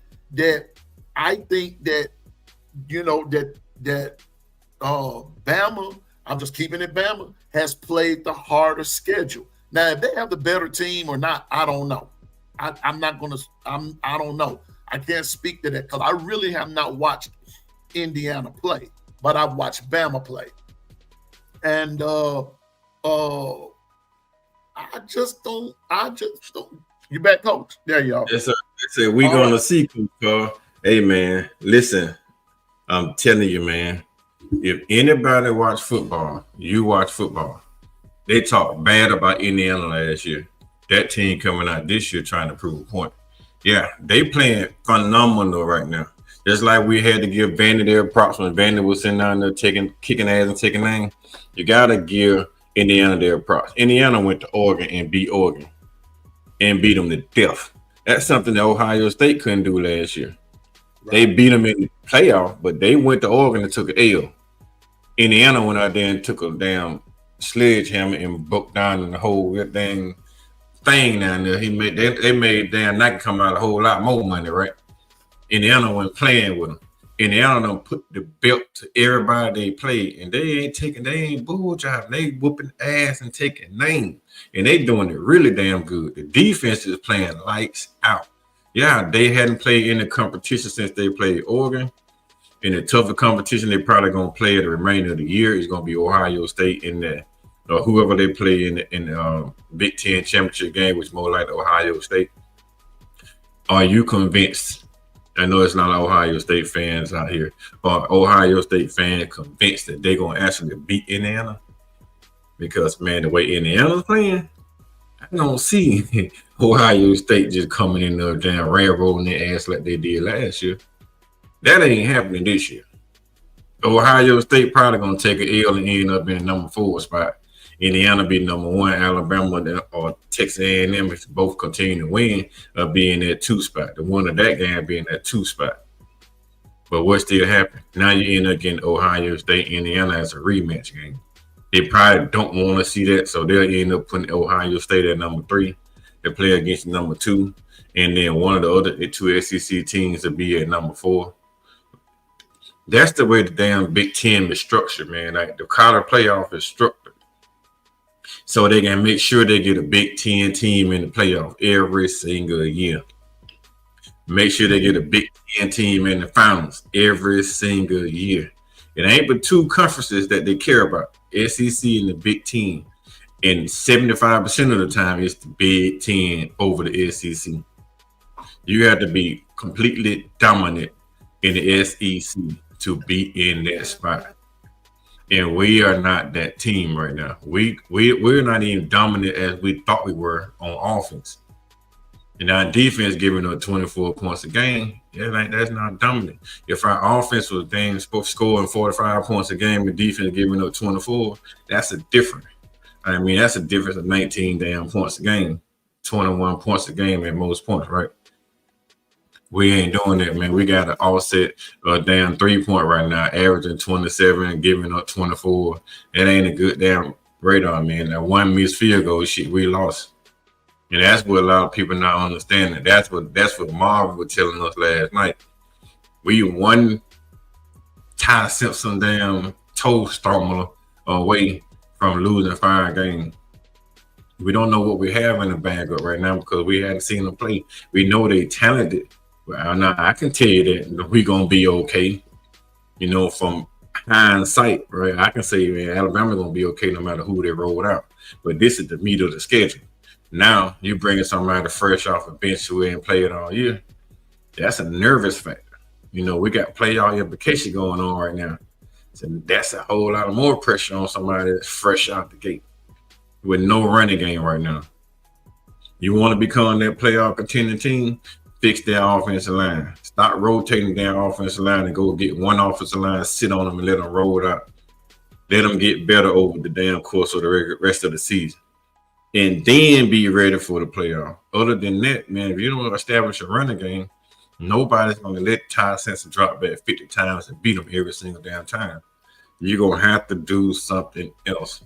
Either we're gonna do it on D, which none of us, I don't even think Piano Man had confidence in our defense right now that we'll be able to hold somebody that to 7 to 10 points a game in the playoffs so we can win a playoff game. I don't have that confidence. Honestly, I don't. Confidence in the coaching staff. We don't have confidence in the players going to maintain their gaps. The linebackers going to come downhill and fill those voids. I don't have that confidence, so we got to do something different. But one thing that we do know, Ohio State defense going to carry. Indiana defense currently is carrying that team with offense scoring a lot of damn points, and the defense ain't giving up none. Notre Dame defense is holding in. People don't like Notre Dame. They took 2 losses and they whipping ass now. Texas A&M offense is carrying that defense. We don't have that. So that they have something that we don't have right now. And they dominate on one side of the ball, and we're not dominant on either. Let me just say this. The only thing that's keeping Notre Dame in the playoff contention or whatever is because they've had losses to good teams, I guess. But they don't have any good wins. Man, listen, Notre Dame is Notre Dame, bro. Oh, I know it's the name. That's touchdown Jesus, bro. I know what it is. I know.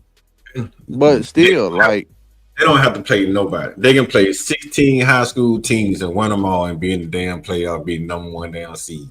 That's Notre Dame, man. They going on name recognition in the Catholic regiment of football. They probably the only Catholic regiment football team with that high standard is Notre Dame. BYU's showing their face, but Notre Dame is the standard of Catholic schools, man. They're not gonna do anything negative to hurt that school, period. That school got to hurt itself. Well, I'm gonna say this. It's gonna be interesting. So, Coach, while we getting ready to get up out of here, because I got to get ready to go to class, then I got to go to church. But here we go. This weekend, what I'm gonna start with Coach Carl, then Bishop, then Brock. What you got for this weekend? I'm gonna take scores tomorrow, predictions tomorrow. That's what we're gonna do tomorrow. But I want to hear from my panel. Go ahead, Coach. So, LSU, what you see? It just depends, man, on LSU new offensive scheme.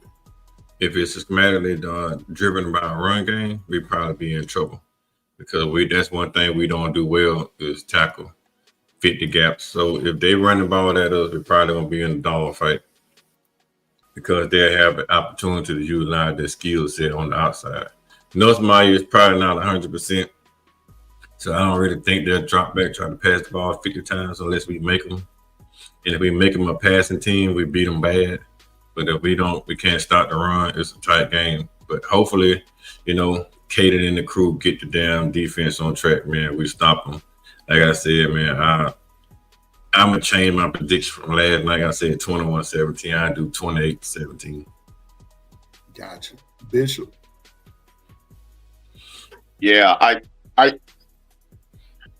when it comes to Jones and him being the true foundation of losing LSU, I don't know what it is, but it's almost like he's energized them. So I really feel like if you guys can run fit, you'll dominate the game. With that said, I think it's going to be like a 31-17 type game. Bama. Mm-hmm. Gotcha. Brock? I think it's going to be a good game, but Alabama winning 30-38. I'm going to go 38-14. 38-14. Okay. Yeah. Let me address that comment. Nobody is sleeping on Alabama defense. Nobody. Everybody that you hear talk about Alabama defense, we only speaking on it because we see the flaws in our defense. If our defensive staff, our defensive players get the intestinal fortitude that we need, right? If we get those kahunas that we need and that they're born with, and just come down here and start playing some damn football with aggression, Alabama could have the top defense in the nation. But everybody else is playing physical, fast, physical, and free. Bama not. If Bama played fast, physical, and free like everybody else, shit, Bama got more talent than just about anybody in the country. Just damn play football, man. Just come down here, play fast, play physical. Stop all that arm wrestling and the shit. Going around dancing. You grabbing somebody around their damn waist and you want down salsa dance with their ass. Just grab their ass and bulldog. Run through their ass. Stop all that bull jiving, man. That's what we saying. Everybody else coming out here, like, man, like, I'm gonna tell you. I go in there and wake my wife up and let my wife tell you. She said, Bama come down here holding these boys' hands, trying to say, come on, lay down for me. I don't want to throw you on the ground. I don't want to hurt you. And then these guys come out through there and hit Bama in the face and knocking their asses out. That's what she's saying. They coming down there, they try to tear Bama head off and they want to hold their damn hands. That coming from a woman that don't just start watching football, man, when I started coaching it. Literally, she only started watching football when I started coaching football because her ass had to go to the game because we were going so far down the Mobile and shit. I had to drive back late at night by myself with all those damn night crawlers and stuff. So she started riding with me so she could be my eyes. So she started learning the game of football. That lady sit down there and say, Bama grabbing kids by the hands and asking them to lay down, and the other team coming out through there trying to tear our heads off. Their defense trying to kill us, and we trying to romance them. That's how she sees it. Now, I don't know what y'all seen, but if that comes from somebody that don't know nothing about football, that says a lot about our team. So we not bashing our team. We just saying what we need to say. Hopefully down there hear it and then go out there and start playing. I hope Nick Saban get on down college football down this weekend and say they're playing soft. Because I mean that's a direct message, man. Somebody got to send a damn message to these kids. Stop playing fucking physical football soft. It's a violent sport. You can't play a violent damn sport like you playing damn hockey. I mean, well, not hockey, shit, softball. It ain't no physicality in softball. You just swinging down back, running around down bases. We playing football. Put your goddamn, scrap your chin scrap up, man, and come down here and let's play some damn football. Knock somebody the hell out. That's why I'm so damn upset that Dre Kirkpatrick got suspended, man. Because he'll come down there and knock your damn head off. We need somebody that's a fool. I mean, we need literally fools. That's why I hate the fact that the GPA thing, right? Yeah, you gotta have a 3-point-something GPA, man. Go on, give me one of these kids with a 1.5 GPA. I know he's stupid enough to go down through here and run through a wall. That's all we need, somebody, man, who is not playing for the money and just playing for the love of football. That's all, man. That's all we say. But you know what though, Coach, and I want to refer to this, and Martavis, I got you. I got you. What you say? Let me put it up there on the screen. And when I say this, I mean this is my argument when it comes down to rankings and ratings and this, that, and the third. But when it comes down to playing football, when it comes down to the meat and the potatoes of it, you got to give Indiana and Ohio State the credit for how they're playing the game. That's what Coach Carl is saying. Is how they're playing the game. Not so much who they're playing, but how they're playing, who they're playing. Bama, on the other hand, we it's almost like we running an escort service. I'm telling you. I mean, listen, he talking about who they playing. Come on, bro. They can be playing a high school team. They're gonna beat that damn high school team by 100. Bama played South Carolina, even though South Carolina's in the SEC. South Carolina shouldn't have been on the damn field with Alabama, man. We should have scored at least 50 points against South Carolina, but bro, we did not. Everybody play Bama different, bro. It don't matter, man. Everybody played Bama different on the all ever since damn Nick Saban been there. And Nick Saban not handling his damn business against the team that played him hard. I mean, Nick Saban wasn't blowing teams out in his last few years. In his last few years, you tell me Nick Saban wasn't blowing our team, yeah. He had a few tight teams against Auburn, but man, Nick Saban killed Kentucky. So the word. Come on now. He killed South Carolina every time they played them until 2010. Well, South Carolina's a Mississippi States of the world, man. We beat the crap out of teams. This team don't have that. Like, man, it's the thing that people. That's why people talk about Kane Warmack so much. He's a nice guy. He's not a nice rugged guy. He's just a nice coach guy. He's trained by his dad, so he's taking on a persona as a teacher. You get either you're a teacher, you teach people that's coach. Like defense coordinators, a lot of times they're supposed to be nasty. If your defense coordinator is nasty, your defense is nasty. Take on the persona of the damn coach. If my nice ass is over here calling plays, when I start calling defensive plays, I'm gonna be an asshole. But Carl, I gotta push back, man. Teams are better now. This is NIL. This is transfer portal era. Like this ain't the same jump, man. Alabama ain't the only team that's got talent. I don't give a damn, bro. I'm just telling you the truth, man. Well, I'm just telling you, Nick Saban ain't here no more. Like we as Alabama fans. But listen though, as Alabama fans gonna have to accept how I mean this is how the board was winning at Washington. His team doesn't blow out like. I mean, if you go back and watch before even in their first year, like when they were winning games, they not blowing out. They weren't blowing out teams. That Washington team there. I mean, like there's a lot of Georgia ain't blowing out teams neither. You can get used to that, bro, if you want to. But I'm not getting used to that shit. We play defense in the SEC. It ain't about offense, cuz our defense is not bad though. Defense win championship. Your ass giving up 24 points a game in the SEC playoff come around, man, and you give up 24 points in a playoff game, your ass lost. But Carl, we not giving up 24. We giving up 17 points a game. Says who? I literally saw it the other day. Like I'm in a Bama group chat on Twitter, bro. We be talking about this all the time. Man, Alabama is giving up 17 points a game on defense. Bama gave up 17 points against damn Vandy, which made their stats look good.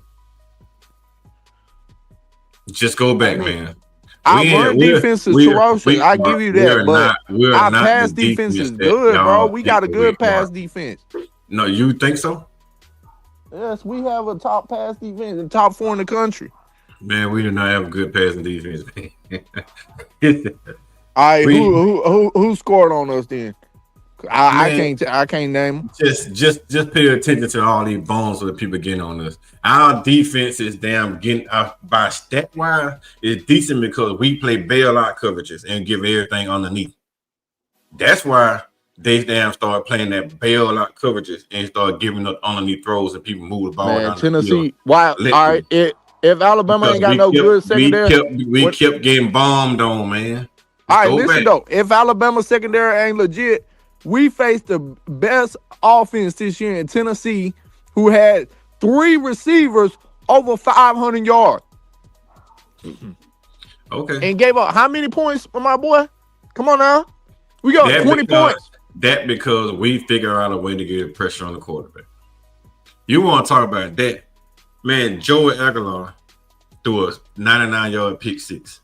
If he dropped back and throw the ball on time, that's a touchdown. Man, come on, that's now. A lot of what ifs, man. That pick six was thrown behind them. The ball was in. It's a lot of what ifs, bro. You got to give our defense credit, man. Our defense are making plays, and nobody's saying the defense is trash. I'm just telling you, dog.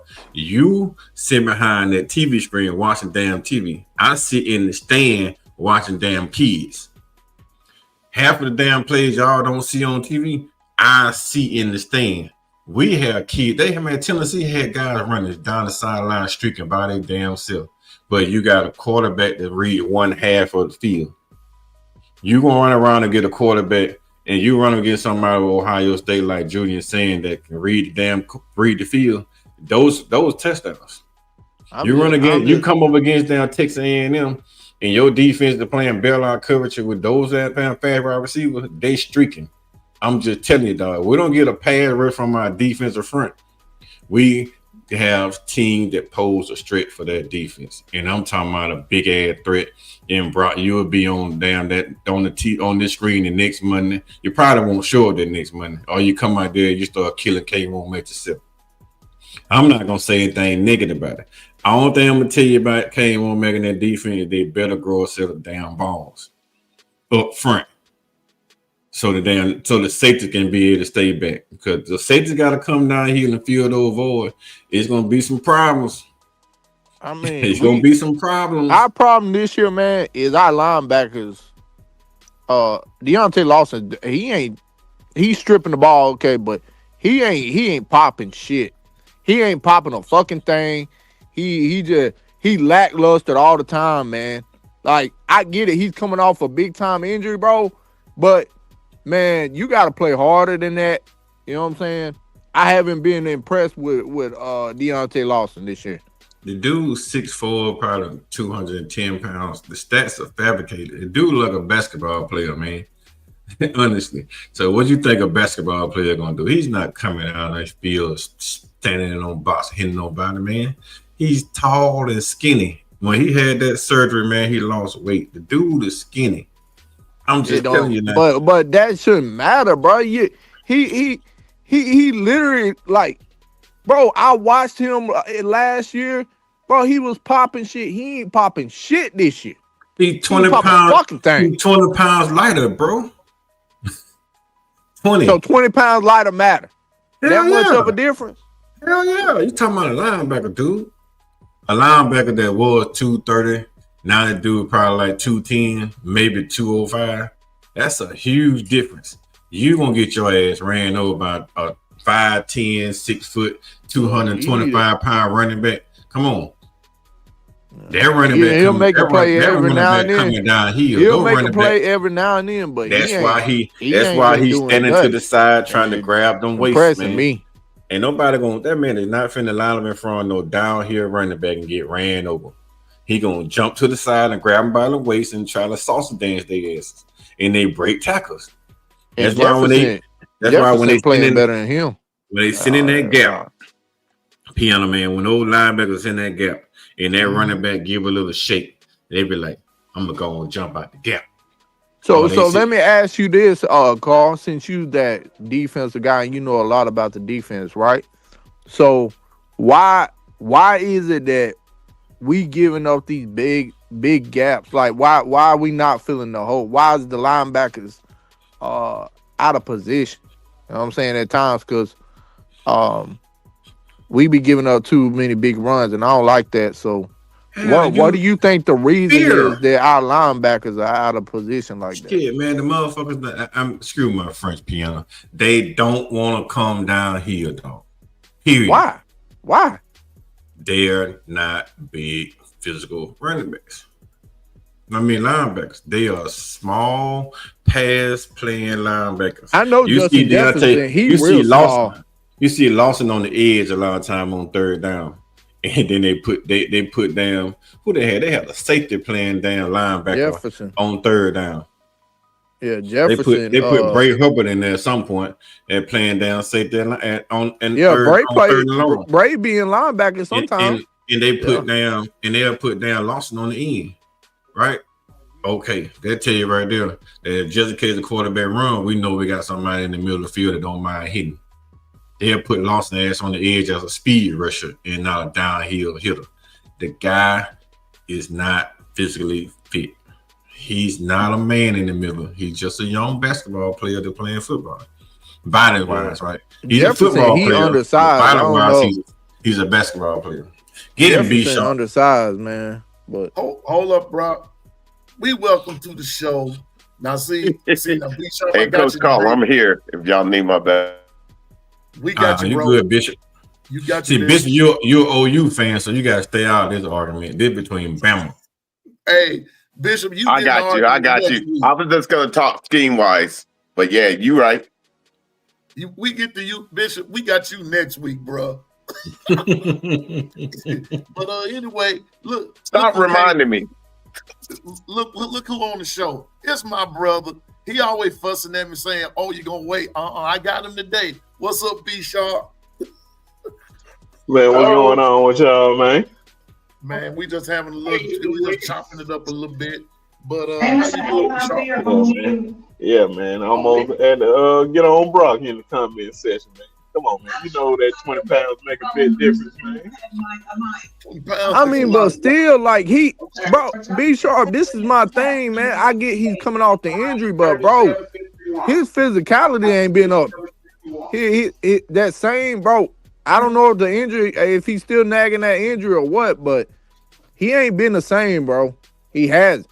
Yeah, that's real. I'm about to say, man, I don't think he was ever like that. Like he ain't like the linebackers of the past, man. Like we really ain't had guys like that of the past, like the Rubens, the CJs, the Dantes, the Rolando McClains, like a long time. Like those type of guys that come down here and just knock your block off. But I don't know, man. Dante made the plays when he can. That's the only thing. We'll just have to see, man. I just hope that we recruit those type of guys. But he doing what he can right now, so we got him now. I'm about to say, ain't nothing we can do about it. Ain't like we can make an in-season trade or we can trade him to Tennessee. Well, this is his last year, so I'll be glad when I'm ready for him to go, man. B. Sean, you said the right thing. We can't trade him. So all we gotta do is we just gotta figure out a way to scheme him. Put him on third down, let him play third down. I put Mekhi Green in there against a team like LSU and just let him be the downhill thumper. Put one of those young bucks in there, man. Now Hill Green making plays as of late. He's made a couple. He made some plays in the backfield a little bit. You know. Yeah, but he's not a pass defensive guy. So he's on the downhill guy. Yeah, he's only a downhill. He ain't got no speed now. No. Yeah. So I'm about to say we recruiting some guys, man, that I like, especially the ones that's coming to visit this weekend. Getting some real nice guys. Mm-hmm. So is Xavier Griffin right beside Zay Hall? You're gonna get a do-it-all type of linebacker and a downhill linebacker. And I see that combination gonna be phenomenal. So and then I like Zay Hall. I like Zay. Then we got to see how these young bucks on the bench looking, like Luke Metz and Duke Johnson. I think Luke Metz is gonna definitely be one of those guys that come down here and put that. We're gonna lay a hat on a hat. Yeah. That's what I was just saying. Let one of those young guys play against LSU. Yeah. You need somebody to fill that gap. Get Luke Metz in there. Let Luke Metz fill some of those gaps. They're having a hard time running like we having a hard time running. They want to pass all day. Yeah, but see, we don't know what they got now, B Sharp.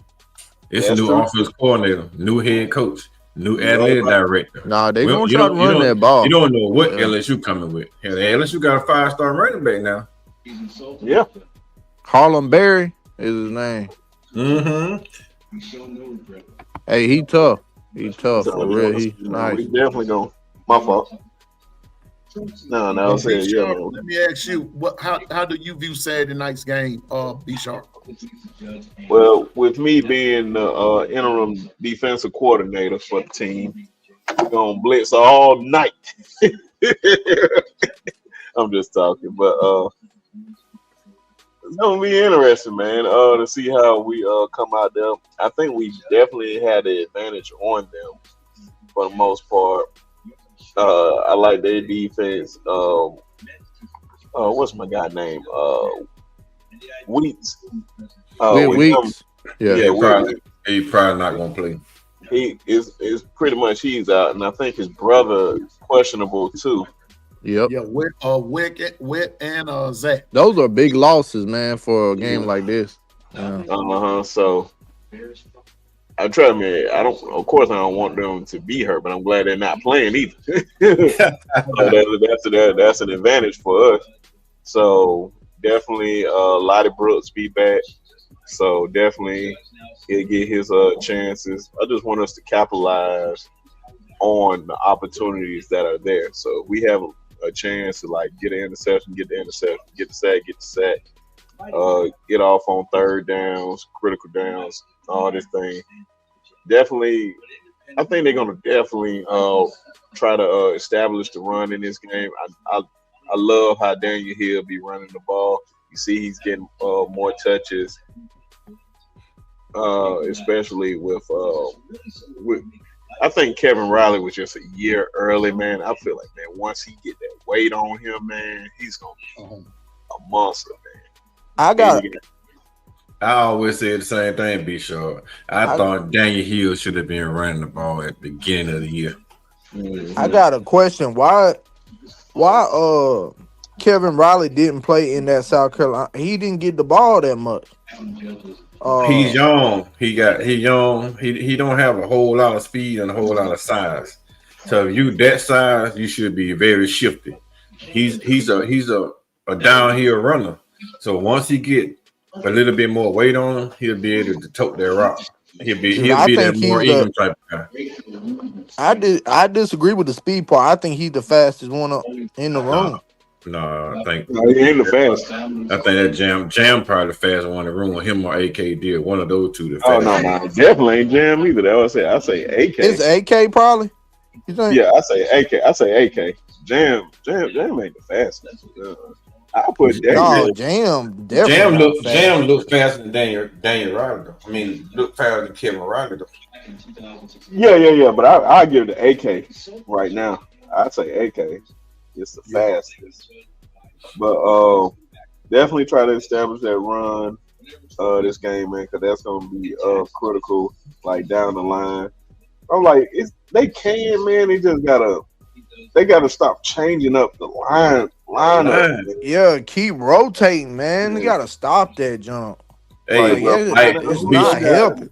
Like Marvin said last night, B. Shaw, take down Lincoln Forsby over to Taco Castle and leave him in there cooking damn tacos. Hey, put him over there Taco Castle, leave him over there cooking tacos, and just find somebody to play that right tackle. It will be fine, guaranteed. Yeah, that was it, man. Just put Michael Carroll in there, man, because I believe the guys that we have on the roster, those guys are just young. I believe those guys are dogs. And we got a young bull that's in the 2027 class that I believe is going to be a monster, man. Where the hell is Brock Thomas? That's what I said, man. A lot of these guys, man, just young. They learning the system. Of course, it's going to be harder for offensive linemen to learn the system. We know we got Caden Proctor to start his freshman year because his size, but we see the growth in him each and every year. You see he gotten better and better each year. So I just love how like these young guys get to learn. Like if you just good as Michael Carroll and Caden Proctor, you can just come out there as a freshman and put them out there. But we have guys like Dewberry that can hold it down. Of course, nobody's better than I think Parker Bradford is the best center in college football. That's biased, but hey, I'll be that today. But and then if Jaden can just not be hurt so much, man. Yeah. And I feel like all five of those guys on that offensive line will really move some stuff. But we just got. Can I play devil advocate, bro? No, please. Okay. If we got Wickham Formsby on the outside containing the C gap. Okay. You put a guy in the 4-eye, which is shade on the inside of the 5, right, of the tackle. Now you're gonna double team this guy with your guard because Wickham's cannot block him. Parker on a 0 by himself not gonna be able to handle that 0 because of the size wise. That put the offensive line as a disadvantage.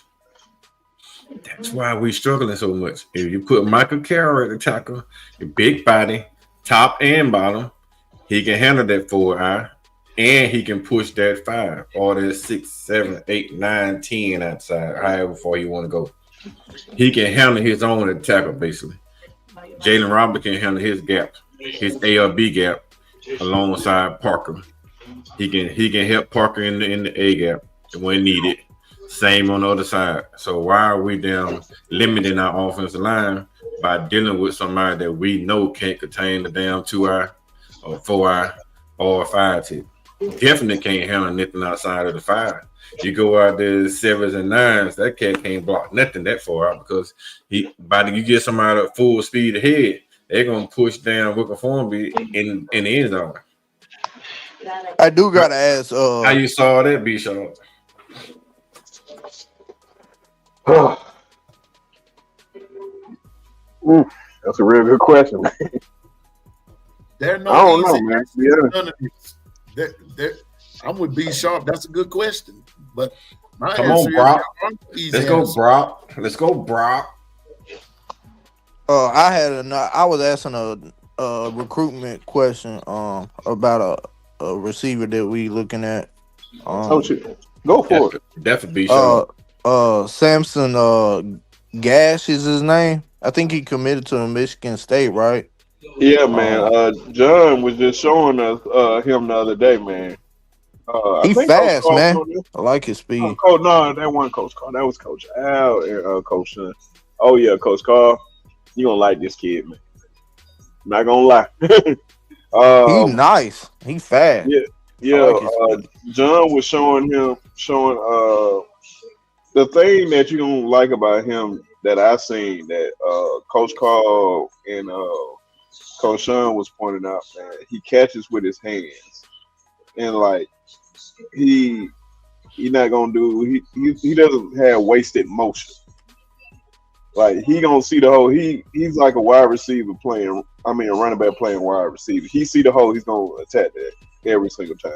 He's not wasting time. He's trying to get upfield every single time. It don't even look like he's like trying to run fast at all, man. Oh man, I think I'm trying to see. Did we talk about it Monday or was it after the show? Cause I think it was after the show because I think everybody would have remembered that, man. I ain't gonna lie to you, bro. John would talk about him more because he seen him more. He was just telling us some other stuff about him. Mm-hmm. But I can tell you I seen him put out a video. Yeah. I like him. I like him a lot. I seen him already, B Sharp. Oh, okay. And I seen that he's gonna be at the game this weekend too. Yeah, he could be at LSU game this weekend. The best thing about him, like B Sharp said, is his hands. He has like 10.75 inch hands. And something to note about him, I seen he has not visited his school he's committed to is Michigan State. He hadn't been there since I think a few months back. So once you commit to a school, bro, a lot of times you don't go back unless your recruitment is closed until you get ready to close your recruitment.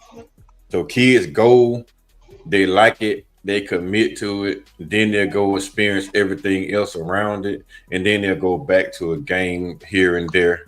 Yeah, but once I think he on flip watch. I think everybody's on flip watch from Michigan State, man. Come on now. As soon as the attraction start coming, people start giving you the attention that you always deserve. It don't matter who you committed to. If it ain't one of those top tier, those top 5-10 schools out there, everybody's on flip watch, man. As soon as Bama, if I was a recruit right now, Bama come call me, it's over. Bama call me, I'm taking that visit. Auburn call me, I'm taking that damn visit. LSU, I'm taking that visit. Georgia, you gonna entertain Bama no matter who you is. Wait a minute. Ohio State, Michigan. I'm just being honest, Brent. I'm taking the damn visit. No, you'll be a fool not to. I got too much Bama, man. I ain't taking it. You'd be a fool not to. If I'm a Bama recruit. And some school offer me, I probably won't take that visit. But hell, if I'm a Troy recruit and Bama, Auburn, all the other team call me, I'm going. Because you don't guarantee you Bama gonna offer you. So you take all those damn visits. Let me tell you, I'm telling you right now, Auburn offered me something just to come visit. I'm going anyway. Don't listen to me. I'm just lying to you. I'm telling you. Be sure. I do got another question. What's going on? another recruitment question because man, like I really wanted him, bro. Anthony Tank Jones, bro. Do we still got a chance to flip him or what? I think I think Tank really loves Oregon, man. He legitly like them. Uh, if we do, I trust me, bro. Tank was like, every class always have a favorite guy that I want in the class, and I hope that we get. And Dejon Lee and Keelan, well, Keelan just grew to be one of their favorite. Dejon was my favorite last cycle. I wanted Tank this cycle, but I don't think we ain't pretty much got to worry about Tank for the most part. Cause we got Justin here. We got a lot of young bulls at that edge position that can play. Trust me, I take him if he want to come, but I wouldn't hold my breath on it. I think he. But really would you say that Tank is a difference maker? Like, wouldn't he be that difference maker for us? You think? Or is that just like? I believe we got guys on the team that are difference makers right now. They just not playing right now. That's why I say I believe. Can I answer that for him, B Sharp? Go ahead. With one word, no. Yeah, because I believe we got guys on the squad. I believe Justin Hill, when Justin really full time playing, I believe Justin's going to cause a lot of problems for a lot of old linemen because Justin Hill going to be nice. Everybody looking at Tank because of how Tank rated, like because he's the number one recruit in Alabama. They looking at that aspect. It'll take Tank 2 years, man, to put on the body weight to play in the SEC.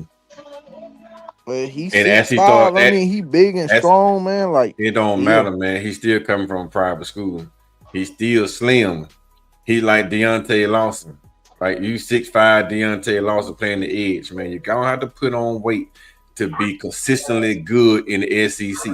If you can't put on the weight, they're gonna bull rush you, clean out the damn stadium. You got to have size to be a dominant edge rusher coming in the SEC. You don't have everybody like you look at Dylan Stewart. Dylan Stewart 6'5", but look how big that kid is. Kid a monster. Yeah, how about it?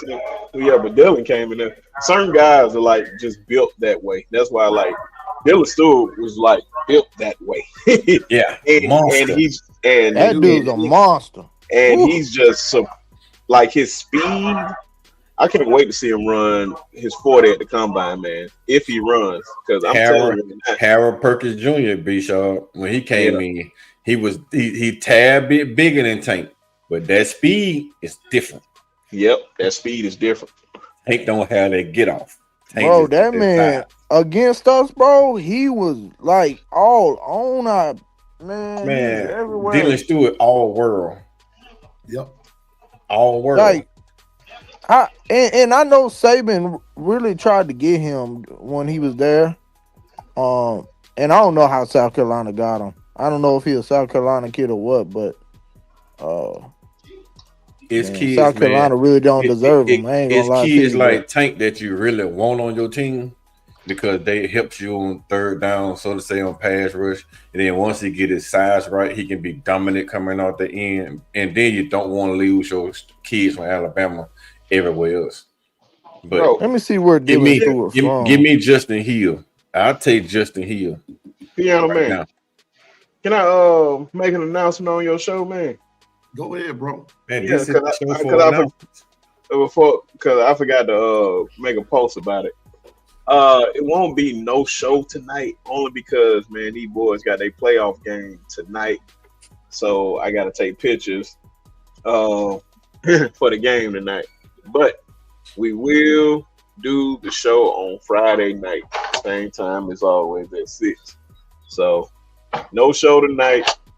No show tonight, unfortunately. But we're gonna do. I think most of the playoff games tonight, B Sharp.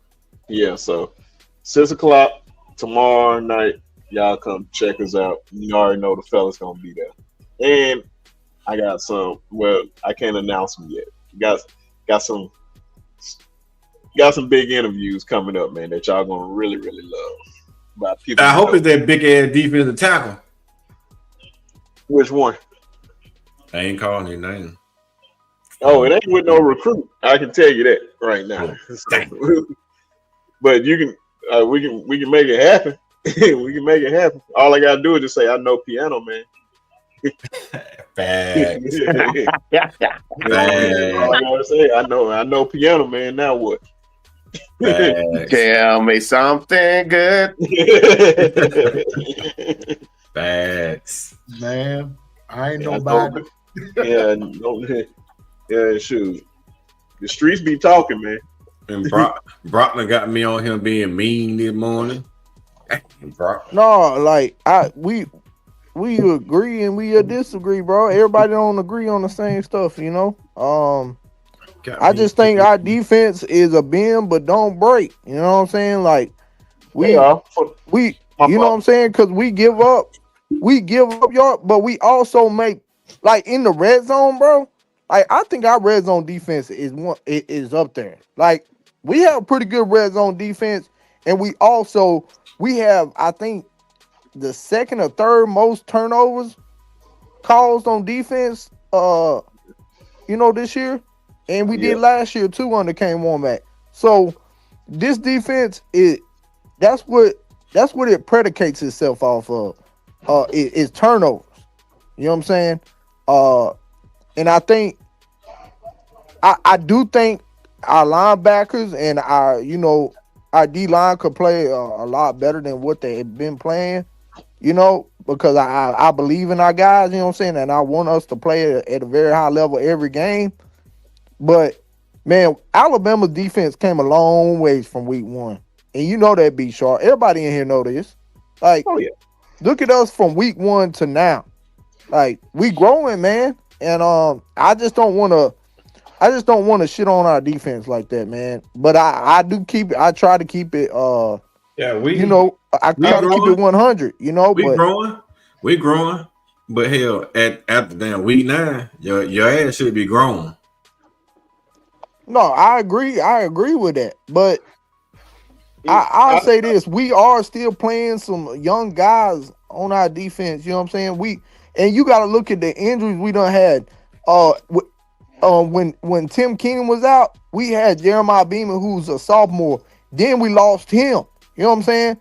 We've been back. We lost guys this year that could have been, impact guys down the stretch right here, right? We lost Jeremiah Beaman, but we found out about London Simmons. Yeah, we have, but he's still young, man. You know what I'm saying? Don't matter. Quentin Williams was young too, but his ass was out there getting down, wasn't he? Man, there ain't no Quentin Williams. Sean Robinson was young, but his ass was out there getting Quentin down. Williams was a different. He's a different animal. You naming names that. Yeah, I'm just being honest. I'm just being honest. Big time names. Okay, let's go back to Jaheim Olis. He was young, but his ass, he got his big ass in there and started playing football.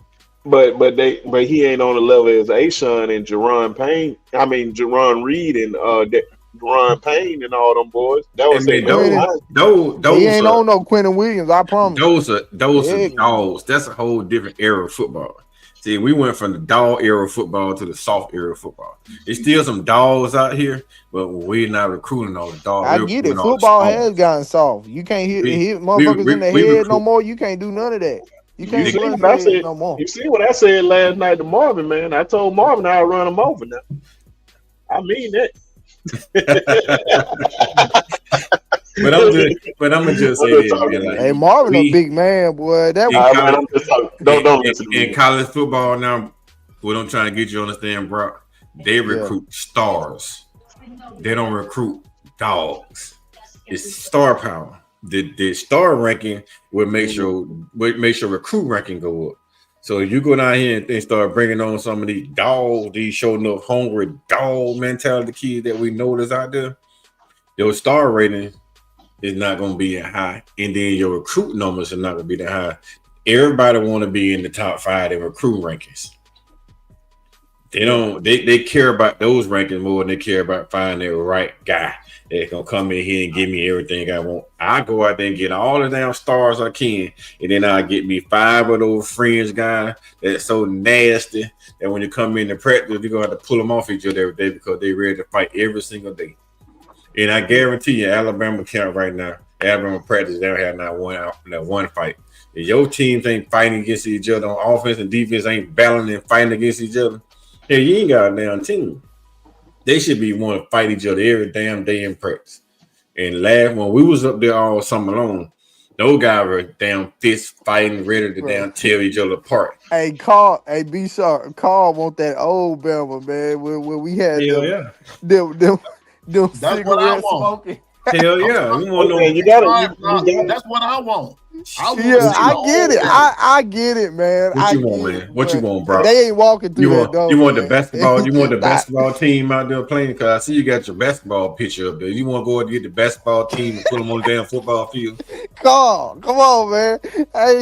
You want Mark Sears ass out there playing safety? Is that what you want? Man. Yeah, I'm just saying, bro. Them days over with. They ain't walking through that door. I ain't gonna say those days over with. We just gotta recruit those type of guys, man. It's just you don't really know what's in somebody, bro. Like London Simmons, I think can be that guy because he doing what he's doing as a freshman. He's doing good. I think DeJohn Lee is one of those dogs that you have every position is like built for something. Like I just like complete psychopaths when it comes to that D line and linebacker room. I like them to be out of their effing mind. Facts. Because I'm talking about fast, nasty. If you know that clip with what's my boy name? Jeray Everett. No. It's a clip that they always show where my boy say he gonna choke old boy out. But I know Jonathan Allen on that video too. Oh yeah. And Jonathan Allen on there. I know people seen that clip. Bro, they be posting it on Twitter all the time. I know you talking about. Yeah. But I'm saying no, not Damien Square. It is Damien Square. It is Damien Square. Yeah. When he say I'm gonna choke him, that I like my guys like that, complete psychopaths. When he go, this is what we do. Yeah, man. Because one thing I hate when people say, man, I'm gonna be straight up honest with you, bro. When people say we are the standard, the standard comes with something, man. Don't say you the standard because it's just something nice to say. Oh, it's just something nice to say. When you say the standard is the standard, we want you to live up to the standard. Like, last night on T-Town Media when Marvin was talking. Like I disagree with Marvin when he just has his order of who he ranks his linebackers as, because mine is different from his. But the mentality of a linebacker who he has, the mentality of a linebacker, I'm not gonna argue with him on that because that's what I definitely love. And he played the position, and he played just like that. He's a killer. He's a psychopath. And that's what Rolando McClain was. That what C.J. Mosley was. That what Nico Johnson was. That what Reuben Foster. All those guys down the line. Those guys were complete insane psychopaths. So I do like Reuben Foster getting with the team. You know, going to the games and stuff still, and talking with the team and. You know, stuff like that. I seen him standing with the cigar, you know, during that Tennessee game. After the Tennessee game. Cigarette. Yeah, he had a cigarette, but you know, our players, they had the cigars in their mouths and stuff, you know, after the game. So. But you can tell that's not a show, man. Some guys fake who they are. Man, yeah. I'll put it like this. Some guys are who they say they are. I'm just using NFL because we know like NFL names and guys that I just truly just love. Like Charles Haley is a complete psychopath. Mm-hmm. Lawrence Taylor is a complete psychopath. Mm-hmm. Of course, you're gonna get those. You'll get those anecdotal situations like a Reggie White, who is not like that in the head, but he's a monster on the field. These guys are psychopaths. Man, I used to think Devontae every Burton. time Reuben Foster would hit somebody, I used to think this man gonna kill himself, man, because Yep. he didn't, bro. He was going 100 miles an hour at you like a Big Mac truck, bro. I'm telling you, he's running through you. To this day, bro. Till this day, I would never understand how Deshaun Watson did not fumble that ball when he scrambled. I remember. Game, and Reuben hit him.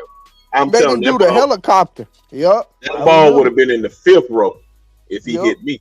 I would have gave it up. I'm sorry. I ain't gonna even lie to you. Yep. Deshaun took that hit, though. He got up. He got up. Maybe on that Deshaun Watson hit, though, B Sharp, some of that might be Deshaun Watson was just determined not to fumble the ball. That's what I'm saying. And that's what made me respect him. I was like, man, they won that game that year. Yeah. And I was like, bro, I wasn't even mad at that game because I was like, bro, they didn't quit. I'm like, bro, you know how many quarterbacks would have fumbled that ball? A bunch of them. Why he was hitting in the air. I mean, my God, I don't think folks realize how hard, like Reuben, I mean, that was probably one of the clearest shots I ever seen Reuben have on somebody. And he just did that to him and he got right back up. No, remember when Leonard Fournette tried to run the ball on that return, I think it was? Yeah. Boy, he freaking... See, that one is more clear. The one in the national championship was more clear because he was like, they was going straight at each other. Man, he looked like a hit seeking. Man, looked like a missile coming at you, boy. And Leonard Fournette ain't been right since that hit. I'm just telling you now. He hadn't been right since then. He ain't been right. Still feel it, don't it? He still feel it, piano. He still feel it. He walking around in a daze right now. B Sharp and Coach. He walking around in a daze because everything after that hit, he don't even remember. I bet you he don't even remember what his phone number was back then. I'm telling you, Reuben Foster hit that dude like, You let me tell you another guy there. I love that Bama, man. And I'm telling you now, Mika Fitzpatrick, boy, that boy, he would lay you down too. He wasn't big like no Reuben, but man, he brung it, bro. Mika brung it. Man, so Bama has had some players come through. And McClain, Rolando, man, come on, man. See, a lot of those guys, see, like how when Coach Sean was talking about like Marvin and all them. Marvin and them is like his peers, so like all them around the same age. That's like with Rolando, and CJ, and all those boys. Those boys are my age, like literally my age. So like I graduated in 2009. So when my partners went up to Alabama, man, they had the best 4 years of their lives because why? That was the best time in Alabama's history in a 4-year stretch. Because those boys literally seen the national championship 3 times. And it was like, bro, it was a movie for real. So I'm just saying that, you know, let me read this stat right quick. And this is what I just pulled up. Bama is points per game, giving up 18.25, which is 5th in the SEC. Total defense, 24th nationally. Rushing yards a game, 144, which is 52nd nationally. Passing yards per game, 136.5, 6th nationally. That's just defense right there. It's just got to get better. That's all we're saying. It's just got to get better. Now, like Coach Carl said, I have to agree with him. Nobody's asleep, but just addressing some issues that when you come and play. Wait a minute, I got to go back up here, and it goes back to like what I said earlier. Here we go, Governor. Good to see Governor. Everybody in the chat. Good to see you. Right quick. But he said, honestly, playing Indiana right now, we would be in trouble. Only thing I was just saying in reference to that is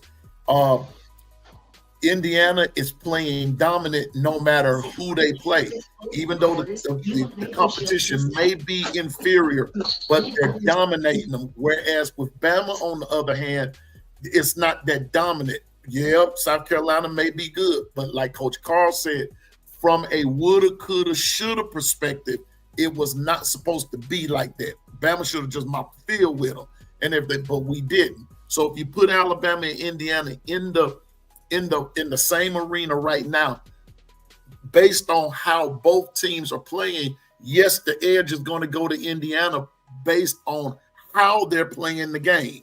And that's what we got to look at. That's what Coach Carl is saying, is how these things are being done. Not so much just who's being done against, but how. And so that's what's got to change. That was the change on Bama's part. Yeah, it can be a little bit, like they say, man, two things can be true at the same time. Yes, they look good playing against these teams or whatnot, but look at the teams that they play. But what the teams that they are playing, they are truly dominating them. They're literally going out there and annihilating them. So that was it. Two things can be true at the same time. And then I think the teams that we are playing, that we went through on that 5-game stretch, which we highlighted pretty much a lot this past summer. We was talking about that 5-game stretch. I was like, man, we can come out of that thing 4-1. Oh man, that is tremendous. And we came out of there 5-0. And now we had a bye. We get a lot of guys rested up. And you already know, man, it's just, I can only imagine how it is for the players. I know how I felt as a fan. It's just like, okay, bet, all right, gotta get ready for the next one. Because it's a battle next week too. Yeah. Now, I didn't even lie to you, be sure. If Indiana played our schedule, I don't think Indiana would have made it through. Honestly. Nope. That just me personally. I don't think they would have made it through. But everybody that they face on their schedule, they demolish them. Yep. In the same point for us, man. The team that we should demolish, we're not demolishing. We are struggling with the ones, but they demolishing. And that's why I said, man, two things can be true. That's why I said, ain't no, trust me, I'm with you all the way on this, dog. Because, man, we should be dominating. I wouldn't say we should have went out there and demolished Vanderbilt, Missouri, because a lot of these teams really got some good defenses. We just got to just be straight up. South Carolina, they came out there and played out their mind. We should have took advantage of South Carolina a long time ago. That's why you don't want to hang around in these type games, because you keep hanging around. You're going to get popped. Yeah. Yep. It almost happened to us in that South Carolina game. My fault, bro. Go ahead. No, but I was going to say, man, Alabama, they be playing with their food too much, man. Like, you got when you get up on the team, you gotta keep your foot down on their neck, man. We don't finish, man. We gotta finish. We gotta learn how to finish. And I hope the board and this coaching staff preaching that every week. You know what I'm saying? Keep emphasizing it. I mean, God, man, because it just, I don't know, man. It's like Bama play when we go up against an unranked team. It's like we play down to they level. You know what I'm saying? We play down to their to how they play. You know what I'm saying? We need to play to the standard each and every week, man. And that's one thing that I want to see more out of our team. You know what I'm saying? We got to come out and we need to make the opponent like how Bama used to make teams feel. As soon as they get off that bus, they need to feel defeated, right? You know what I'm saying? That's how us Bama fans want these opposing teams to feel, bro. And like, I feel like Bama just ain't been that, these last few years. You know what I'm saying? And we need to get back to that, man, because until then, I think people are like Diego Pavia, all these, these quarterbacks who ain't really did nothing. I mean, these little stories they got or whatever, they act like they all that and stuff, and they popping their stuff against Bama and all that. And, they feel confident. You know why? Because Bama don't put teams away. You know what I'm saying? Bama plays soft at times. You know what I'm saying? And so I just want to see more consistent, more more aggressiveness, bro. Like, especially on defense, we need to be more aggressive. You know what I'm saying? Because we are soft. We miss tackles. We miss a lot of tackles sometimes. I don't like that. So no, that goes back to what Brock. That goes back to what Coach Carl said.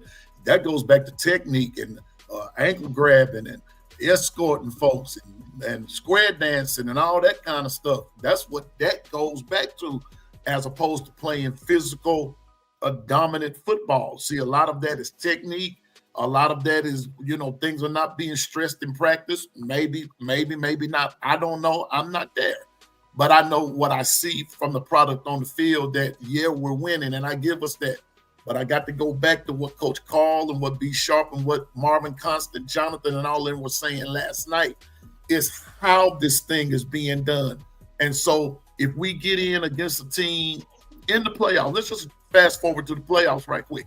If we got in against a team that played the opposite of the way that we play, it's the possibility that, that they could beat us because we don't play hard. We don't play tough. Toughness commands toughness. And you've got to, and that's how I grew up playing football. If I knew a guy was tough, I got tougher right along with him. He was going to know he was in a doggone in a fight by the time the game was over. He was going to know exactly who Wendell Long was. Matter of fact, he knew it before I drove up. But when I got through with that field, he knew exactly who I was because I didn't come to play. I didn't come to stay. I came, I came to, well, I ain't gonna say that. Anyway. I notice we get up for these teams like Georgia, like the big SEC teams, right? But when we play like the 3-4 team, 3-5, whatever their record is, right? Subpar teams, we just come in there and think we just bam. Oh, we could just take over. You know what I'm saying? We don't impose our will. You know what I'm saying? We don't come out there and punch people in the mouth when it comes to these, especially unranked teams like last year. And this is no knock on Oklahoma from last year, right? But we played absolutely ferocious last year in Norman, right? I mean, we couldn't tackle what's his name, the quarterback that went to Auburn, Jackson Arnold. We couldn't tackle him. He running through us like a $2 strip. Man, that jump don't happen at Bama, man. You know what I'm saying? Like we have, and I say this, and this is I'm not discrediting DeBoer and what he's done or whatever. But last year wasn't it, right? Like we just got ran through.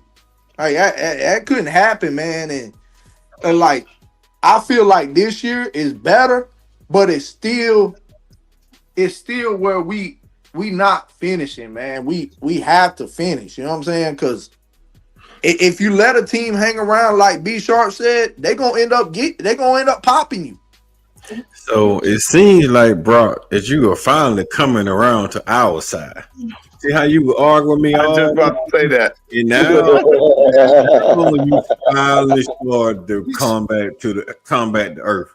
We said Come that on, welcome back to earth, Brock. Welcome back to earth. No, See, but this is my thing. Earlier, what I was saying was like I'm not so quick to like. And I understand as Alabama fans, we want the dominant. We want our defense up to the standard, right?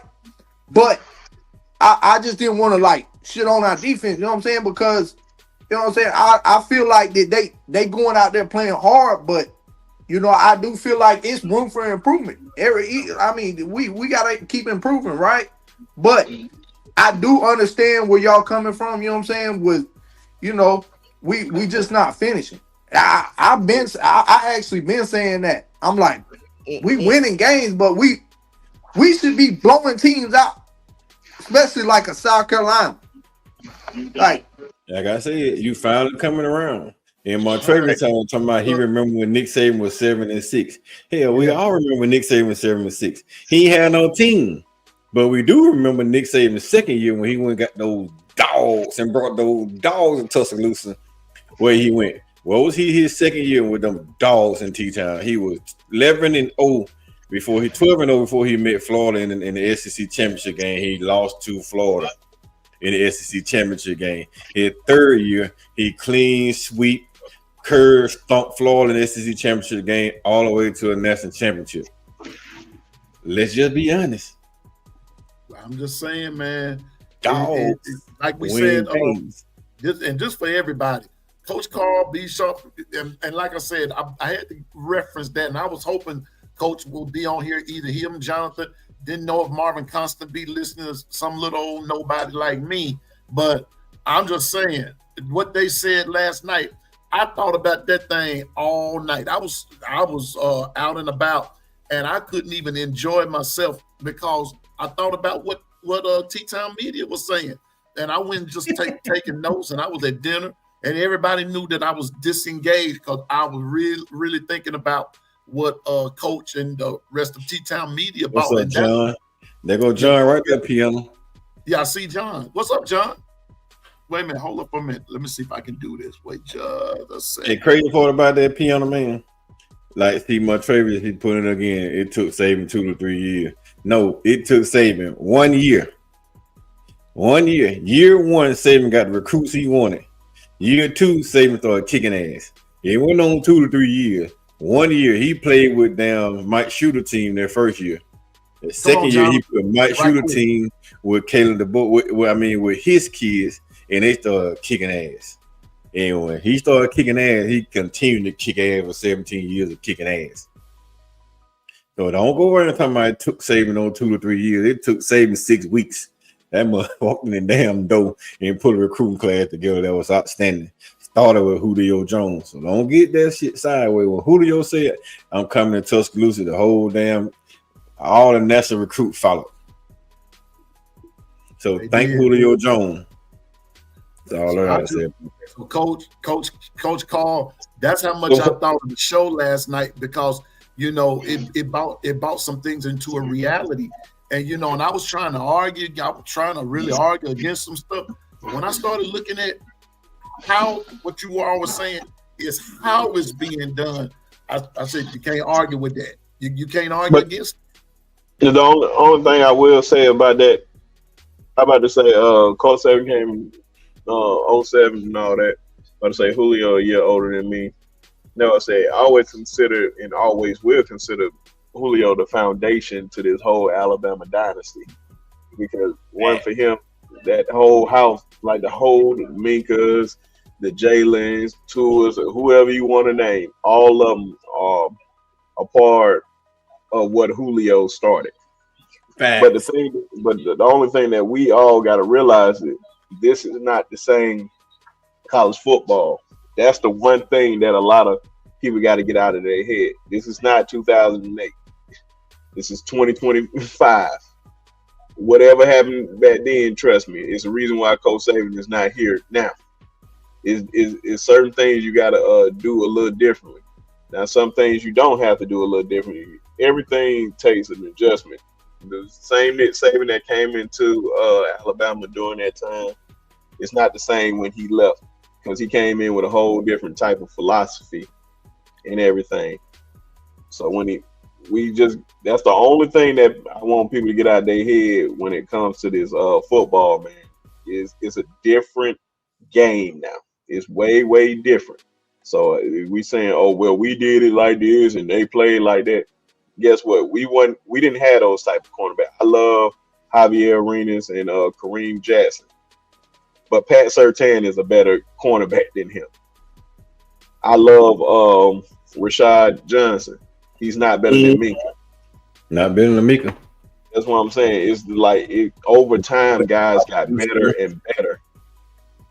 That's why I said freshman year was literally when we played Texas for the national championship.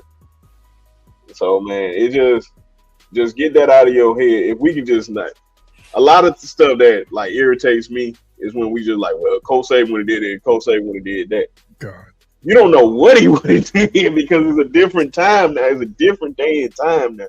Like certain things I know he would still do because it still applies. But a lot of that stuff he had to get away from because it doesn't apply anymore. That's where you see Dabo falling behind. Yep. You got to adjust with the times, because if you don't adjust with the times, you will definitely fall behind. That's why when we can't say what happened in 82 or 92 or 2002 or even 2012, all that stuff doesn't apply no more. But one thing that always will apply is toughness, grit, effort, all these little things. And the thing they ain't paying attention to, be sure, Nick Saban adjusted to the passing era. Yep. The football game is going back to the running era. Getting ready to go back to that hard knock, run down your throat football. We gotta adjust to that run game. Only thing I know, football. My fault. The only thing I just don't want to change is that toughness. Like I said, I like complete psychopaths when it comes to that D line. I want guys that knock your freaking block off. They stand over you. They let you know I am him. That's why I say what you see with James Smith, and somebody take offense with that. Well, I'm so glad you ain't seen those same players you praised in the past, like the Jonathan Allens, the CJ Mosley, and Rolando McClain, and all those guys. They were probably 10 times worse. And I'm gonna leave it at that. I mean, you not see Jonathan Allen die across the offensive lineman, the second quarterback. Come on now. Can you imagine if they mic'd up Tony Brown? Oh my God. The worst person you want to mic up. All right. Tony Brown. Hey, Tony Brown was on the Miller's edge yesterday. I was watching. Oh no! Do not mic up Tony Brown. Do not mic up Reuben Foster. No. Oh my God, Deron Payne. Please don't. Here, Deron Payne and John Allen was so mad because he was so mad that John Allen didn't give him a gap assignment. He slapped John Allen in the NFL. So, you talking about some fools?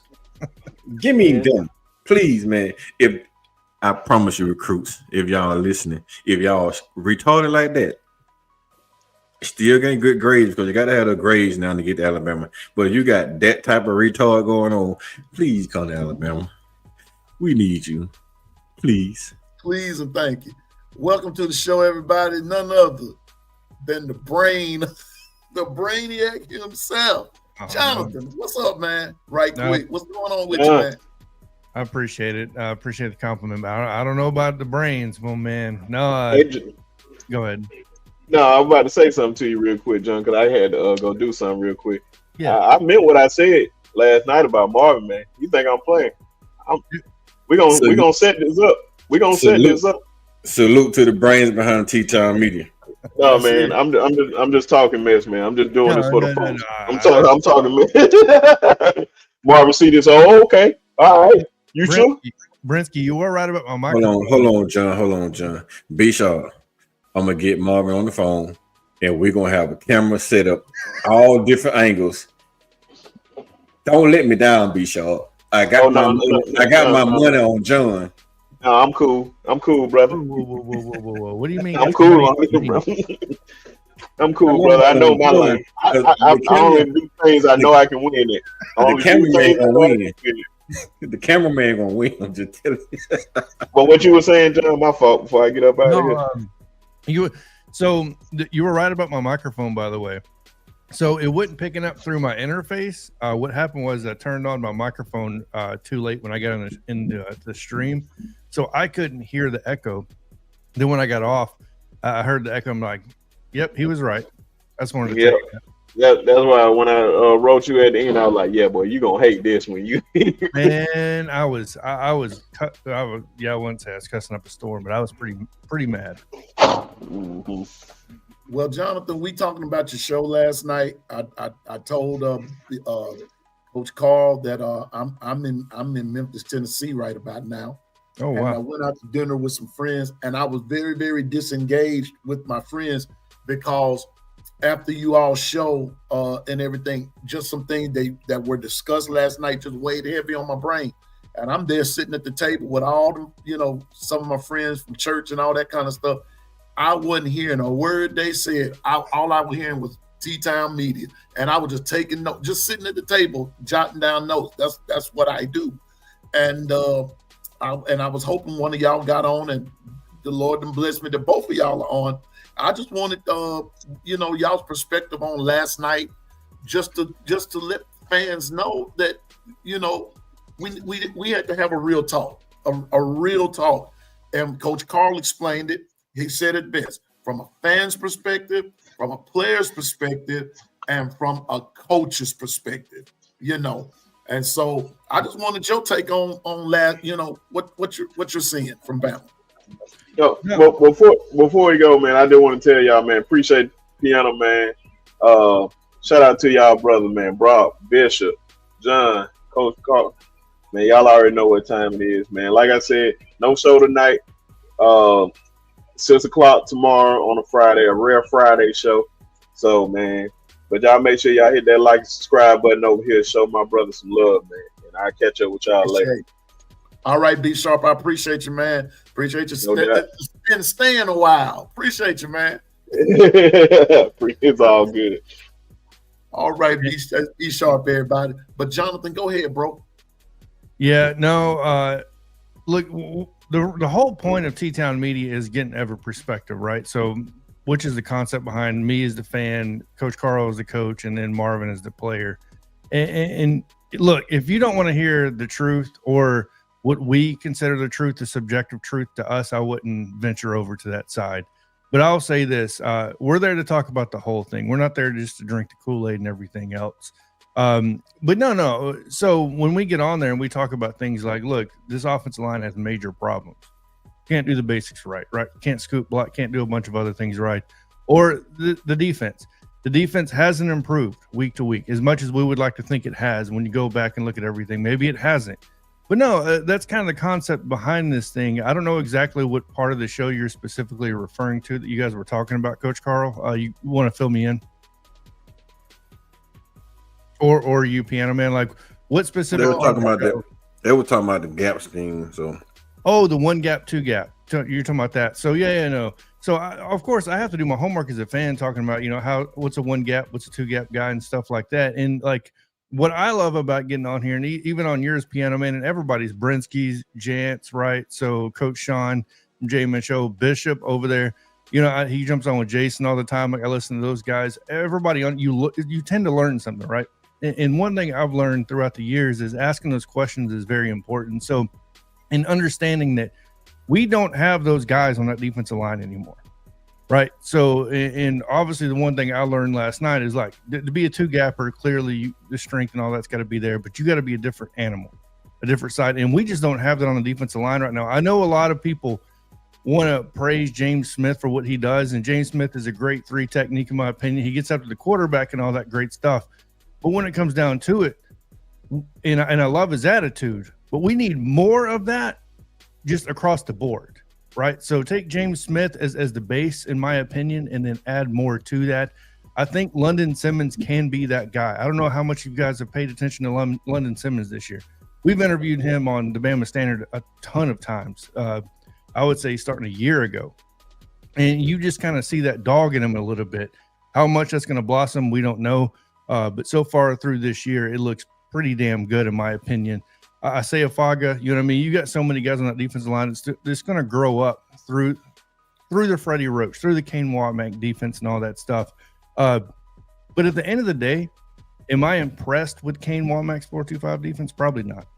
You know what I mean? And that's just my personal subjective take. It's nothing against nobody or these players or the coaches.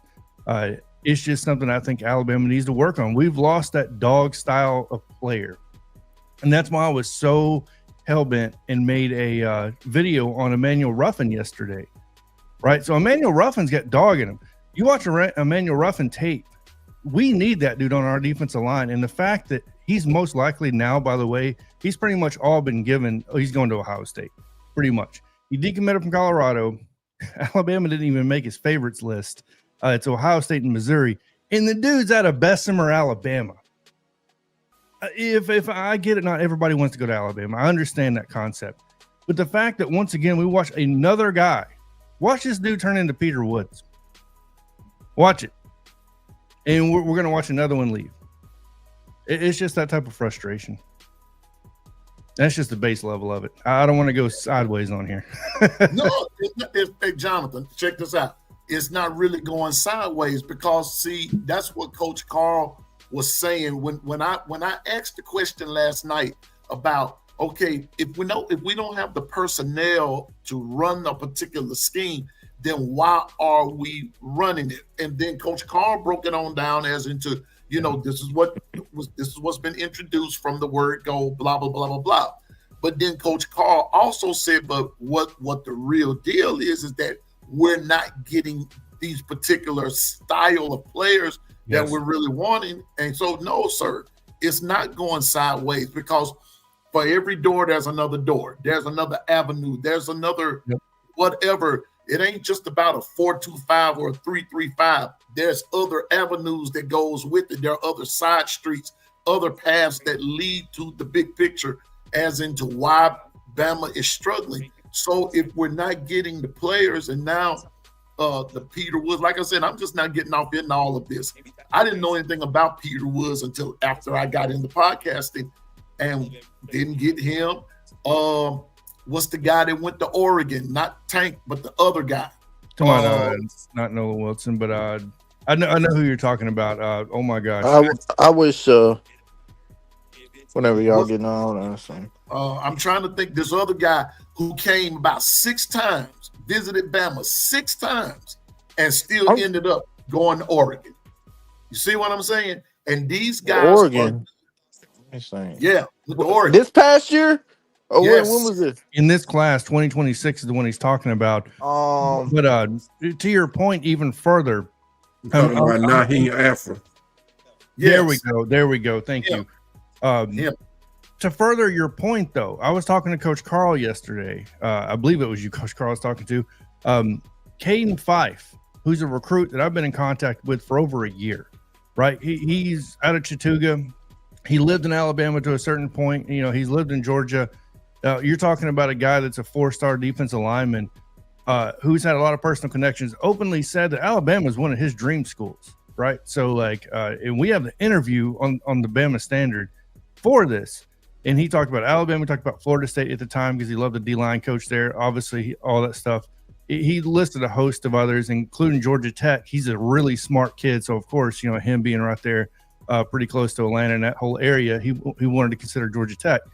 So I'm thinking everything is pinning towards Alabama. And the fact that he dropped his top 4 yesterday and Alabama wasn't even in it, I reached out to him and he told me some things I'm not going to repeat because that's not what you do. You lose your sources when you do that.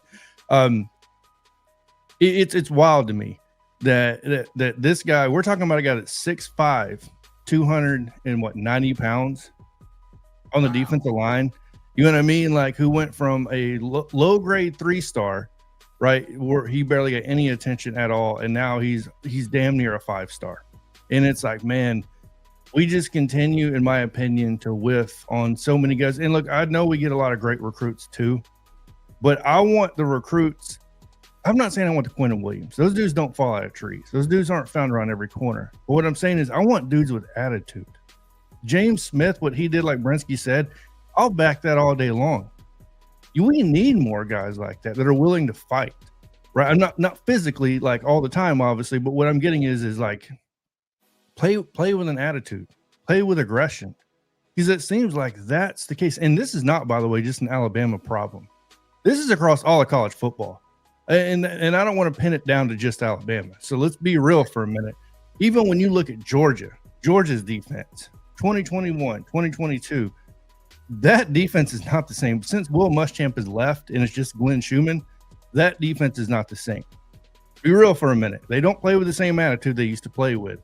Oregon and Dan Lanning, they're setting the standard out west, but that's setting the standard out west. Bring Dan Lanning into the SEC, that may be a different case. I don't know.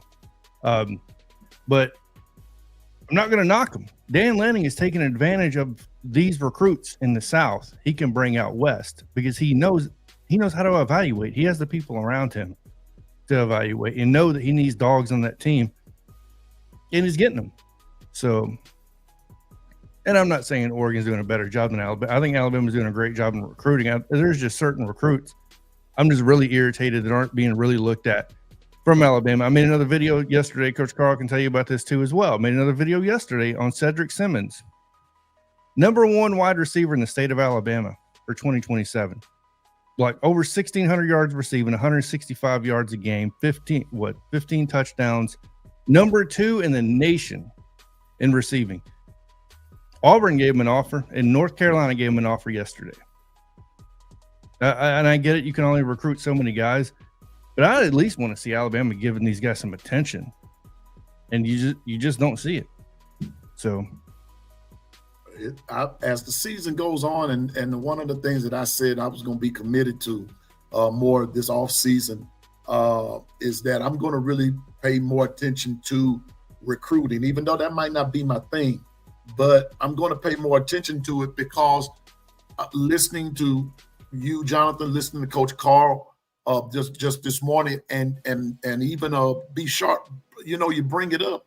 Well, something that is something to it. Is something that's on missing out on some star players right up under your neighborhood. Now, I do know that there was one guy, couple of guys, they said they did not want to stay in state there at Bama. Yeah. They did not want to, and I can respect that. But then by that same token, there are some that want to stay, but you're going elsewhere. I mean, something's not right, but then like someone else said, we're living in this pay for play and this transfer portal and this, that, and the third. And there are a lot of other factors that come in there, and Alabama, let's just go ahead and call it. Alabama's not the most extravagant place to go right off the bat. They're not going to always do it. You got to be a special person to come to Bama. So with that being said, I don't know, but I'm gonna start paying more attention to the recruiting side of this and all that stuff. My thing, it did piano man, right? If Dijon Lee come out of California and he get in Alabama and he can start, don't you think Naheem Alford could have came down Tuscaloosa from Birmingham and be able to start? Exactly. That's it. I'm just saying. We got like I said, a lot of kids, man, that here. He went out to Oregon and started, and he shut down one half of the field for Oregon. So, we losing our top players to Oregon, and they're going out there producing. You don't have to deal with Nike and uniforms and this, that, and the third. Sometimes it just deal with whatever it's dealing with that some of these kids ain't feeling. Yeah, and here's the thing too. I know a lot of these guys may say they don't want to play, they don't want to stay in state, or maybe they don't want to play at Alabama. You know why we got a Xavier Griffin? Because we showed up and we made him tell us every day he didn't want to play at Alabama. We were knocking on his door at Georgia every day saying, why are you going to USC? Makes no sense. You got to come to Alabama. He flipped Alabama.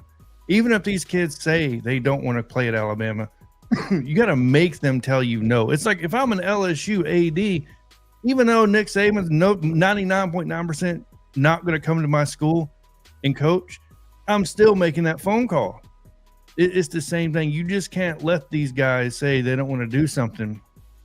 We were all young at one point, right? So you may not know the full story of it. There's no telling what these coaches are talking about with other coaches. Do you want to go play for Auburn? You know what I mean? Hugh Freeze out there at tea time at 1:30. He's not coaching his team. There's no telling what these coaches are saying about each other. I'm not saying that's what's going on, but I can only imagine at the end of the day. And it is kind of irritating seeing a lot of our in-state guys leave that has a lot of talent, right? So, but it's just due to money, man. Yeah, it's a lot to do with money. It does have a lot to do with money, but Alfred didn't leave because of money. Because his NIL deal with Oregon was not big. That's what's under $1 million. But I've seen some things where his dad said about Alabama and about the Mo Linguist, our DB coach. He said because I had even chatted back and forth a little bit with his dad. And I was like, you're making a mistake, you know what I'm saying? Because Alabama is Bama still, no matter what. And I said, Mo has been in the NFL. He was with the Dallas Cowboys and a couple other places. And he was also a head coach at Buffalo, right? Yeah. So, and then he was saying, oh, you're going to find out this and that. And he's not good and all this. And he ain't got nothing on the Ohio State DB coach and all this. And, well, come to find out, Mo Linguist is really good. So, yeah, I don't know what he was talking about or what somebody told him or, put in his ear, but evidently it worked for his, for us to not get his son. I don't know if Auburn may have put a bug in his, I don't know who did, but he was just crapping all on Mo Linguist in Alabama. And I don't know why. Bama's never did nothing to that, man. I mean, I don't know. They don't. But go ahead. They don't have to do anything, man. And Mo is rough around the edges. Mo's not your coddle guy. Like, that's the thing. That's why I loved when Ryan Grubb showed up. Ryan Grubb brought that because, he taught offensive linemen as a position-specific coach coming up through the ranks. He brought that attitude, and Mo kind of did that. But Mo was by himself last year doing that. That's got to be a rough thing because Kane Womack's not that dude. Kane Womack's not, I get it. You can't change who you are. I think we've seen the transformation of Kalen DeBoer. Last year, he almost was dead silent on the sideline. This year, you see him hyped, running out of the tunnel, yelling, screaming. It's like, I'm going to say he's complete. He had to adjust. That's what, yeah. Exactly. And I think he's more, he's understanding the Alabama standard, the Alabama way. You know what I mean, Jonathan? Yeah. Like, you could tell. There's a clip of him that everybody be showing. I think it was during the Tennessee game. He came out the tunnel, and I've never seen DeBoer since he's been here screaming, throwing his arm around and slapping the whatever, a notebook or whatever around on the goalpost thing. I saw that, but I was like, okay. Well, what has gotten into DeBoer for him to, have that fire in him now? What has taken place? You know what I'm saying? You wanna know? Y'all running y'all damn mouth. Exactly. Every damn week asking for his damn head. Ooh, I love and you know what he said? He did speak on that. He did speak on that the other day. He was on a podcast or something, and he said every time he said the team we're watching, we see stuff, on outside noise or whatever. He said every time we see something about Bama this, Bama that, Bama can't do this, that, he goes, it gives us fuel. You know what I'm saying? It makes us better. You know what I'm saying? So, yeah, it definitely it's working. Whatever, let them keep talking, man. If that's what it takes for Alabama to go out there and get these wins, I'm all for it. Oh, you best believe I'm going to keep talking. And trust me, I'm sure he's not paying attention to anything I'm saying, but I'm not holding back. That's the whole point of doing this thing. You know what I mean? Whether he sees it or not, whether they like it or not. You know what I mean? So that's kind of the point behind this. And like you said, I do remember what you're talking about, Brock, him mentioning that. And to the people that think the outside noise have no effect, that shows you it does have an effect.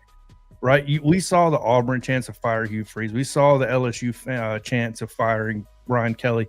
Yes, did that directly impact that firing? Probably not. But that shows you the momentum of something like that having on these programs. Because at the end of the day, if the fans don't show up and buy the tickets, there's no damn team to put on the field. Right. It's for the audience. It's for the people doing what we're doing all together, not just the YouTubers. It's the audience members. It's people buying the tickets, people buying the hats, the crap behind me on the wall. Without all that, you're not on the field playing football. Yeah, and I think because I follow the guys like LT and them on Instagram, and LT Overton every other week or almost every week he posts that Florida State Alabama score graphic from On3, and he so I think they got something in the locker room about that Florida State game or something, man. That even Ty Simpson, I think Ty, and most of the guys on offense, and defense, they just, they're all, coming together. You know what I'm saying? And they're understanding, man, that what happened in week 1 is not the standard of Alabama football. You don't get beat by 2 scores to a 2-10 team. And you don't overlook them. You know what I'm saying? You don't overlook any team, especially in this day and age of college football. You do not overlook teams anymore, because that's where you get bit in the ass, and it's just facts. Yeah, no, I agree with you 100%. In case you guys didn't know, LSU's AD Osbury has been officially named athletic director. His interim tag got removed. Yeah, and he's coming in, and from what I'm understanding, from what I've read, he's coming in with the come on. He's not playing. LSU's new AD, he's not playing. He said that he wasn't going to play, and he's looking for a particular style coach, a particular style of a guy with a particular aura about him. So, but Alabama, just keeping it with them right quick. Alabama just have to go out Saturday, and Jonathan, we're going to end with this. What's your prediction for Saturday? What do you see? Give me your take on the game Saturday. I personally think, I want to say that LSU is going to come out fighting. They probably do in the first half. And I would normally feel sorry for a team, but if there's a team I can't stand that's number one, there's one team that I hate most. It's not real hate, guys. I don't have hate in my heart like that. But dislike the most, it's LSU, right? So I have no sympathy for what they're going through. But right now, you're talking about a hurt Nussmeier. You're talking about a team without a head coach. There's just so much going wrong. A team that can't run the ball, inconsistent defense. There's nothing saying we shouldn't go out there and beat this team soundly. Will we do it? I don't know, because we can't run the ball effectively ourselves. God forbid Cade Durham and this LSU offense start running the ball against us, because we don't do a good job in run fits and stopping the run. So it could probably drag the game out. So I'm going to say, this game is probably going to be close in my opinion. From what I want to give, because my initial score, it would be more than this, but I'm going to say 31-17. Alabama is going to win this game, but it's going to stay tight the first half, and LSU is going to come out fighting, because their backs are against the wall. And they have nothing to lose now at this point, right. So they're going to throw the whole bag at Alabama. So, but I think it's going to be a little too much still. Ty Simpson is playing too good a football right now, and I don't know if he could be stopped this year as far as just his efficiency. Andrew Bone put out a tweet a few minutes ago. He said Alabama versus LSU visitor list. The amount of star power is insane. Best overall collection of recruits we've seen on campus all year. Yep. He said, how good is it? ? More than 30 ranked among the top 10 at their position. Man. And there's a chance you're going to see one guy flip his commitment there. We're talking about the guy made a video on wide receiver Samson Gash, who's a Michigan State commit. Alabama invited him down. We want to add him as a fourth wide receiver to the 2026 class. You don't know who he is, go look him up and watch his film. Oh, yeah, I watched your video on him yesterday. Man, I like his breakaway speed. I think he's got some burst to him. Got a second gear, so. And I like his hands. B Sharp said he catches a lot of balls with his hands, which I like that. You know what I'm saying? I'm not against that. I don't know. B Sharp kind of like he was against him catching the ball a lot with his hands, but I like it. I think Coach Carl would disagree with that. No, man. If you got a hand catcher as a wide receiver, don't nobody dislike that. That's love, kid. Yeah, you love hand catchers. You don't like body catchers. Well, what? Speaking of hand catchers, right? Does Ryan Williams not trust his hands, Jonathan? Like Ryan catches ball with his hands, and Depends on the position in But the field every he catches time, with his body. but I'm noticing when he go to catch the ball, he Bro. put his arms out.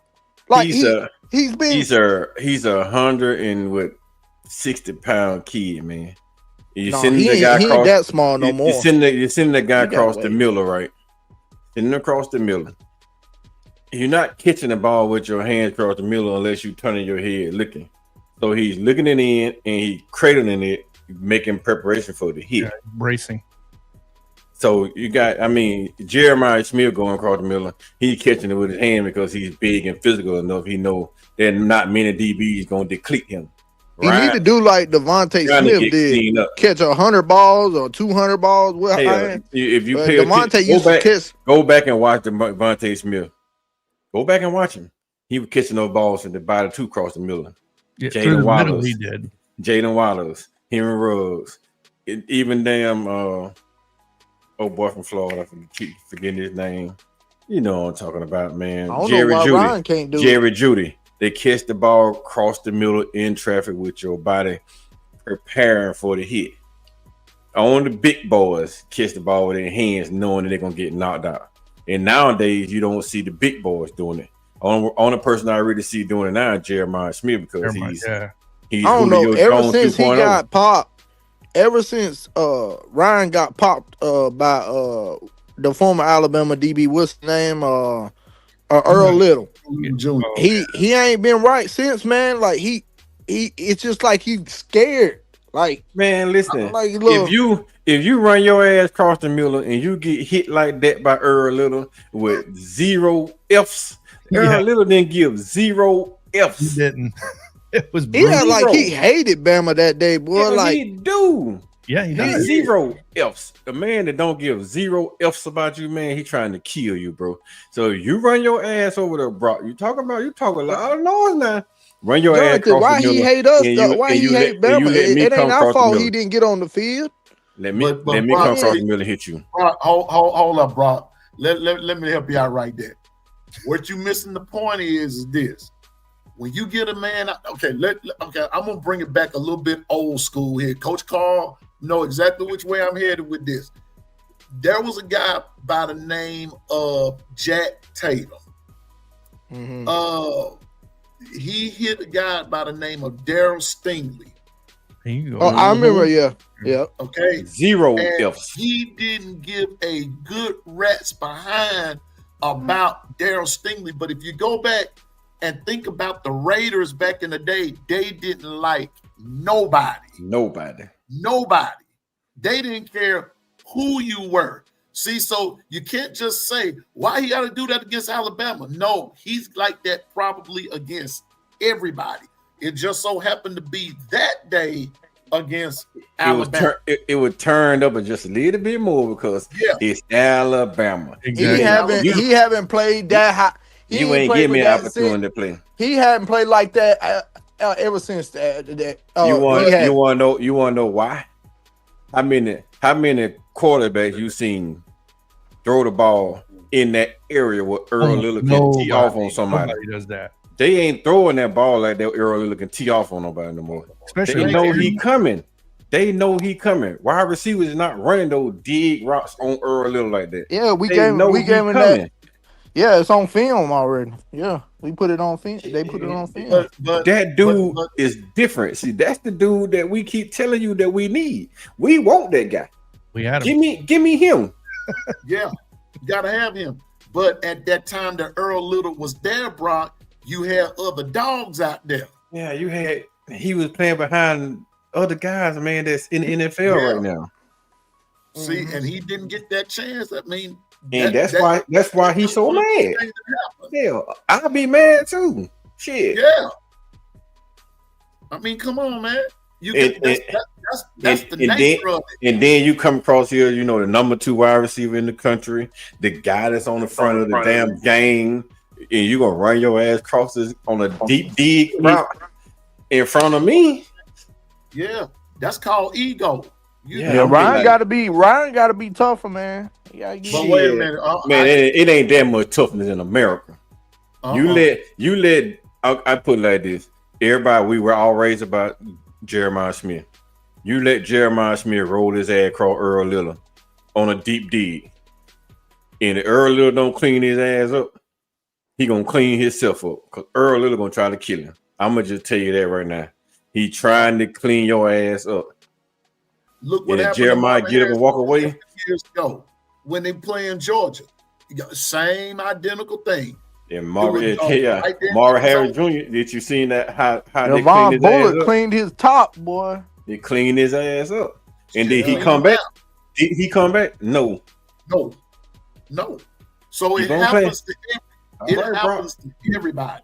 Don't just think our guys are soft, man, because they got cleaned up by somebody. If you get cleaned up in this era of football that hadn't been played like that, man, in a long time, that's a different type of damn program. That's a good cleaning up. And Chris Camp said it best. It's right there in the caption. Earl was just doing his job. I'm telling you. And then get a flag. Did not get a flag for it either. Didn't get a flag. I'll tell you what, when you go back and look at the play, it was not targeted. He just run. He just cleaned his ass up. Back around 1979, excuse me, there was a song called "Ring My Bell," and that's what happened with Ryan Williams. He got his bell rung. You know what I mean? You know what I call it? I call it he got running lot. He got running lot. That's what he got. He got running lot. Yes. Running lot. Lot ties. Lot would hit you like that and didn't give a good rat's behind who you were. And take I'm not trying to get off topic. Take you out for lunch too. I'm not trying to get off topic right quick, but I was just went on my Twitter and Brent Key was asked about him being in the coaching carousel and all that. He says, "Slice me open and see what colors I bleed." He ain't going nowhere. Man. Well, I'm gonna put it to you like this: I ain't never seen a person yet that you slice them open. First of all, the blood and they bleed down, and they bleed down gold. Money green, no, bro. I don't care what you slice open. If the money right, his ass gonna bleed green. I'm telling you right now. Cut him over for them 13.5 million. Watch his ass bleed green. If Georgia Tech don't come up and match it, his ass gonna bleed green. Whatever color the green coming from, that's what color he wearing. I'm telling you, money. And here, money Auburn has blue too. So even though they got that dirty ass orange, they do have blue. So when he said slice his ass up and color, I bet that shit still blue. Just telling you now, I ain't trusting nobody until everything been settled, all the ink on the papers dry. They done signed the dot on the dotted line, but right about now, just all talk.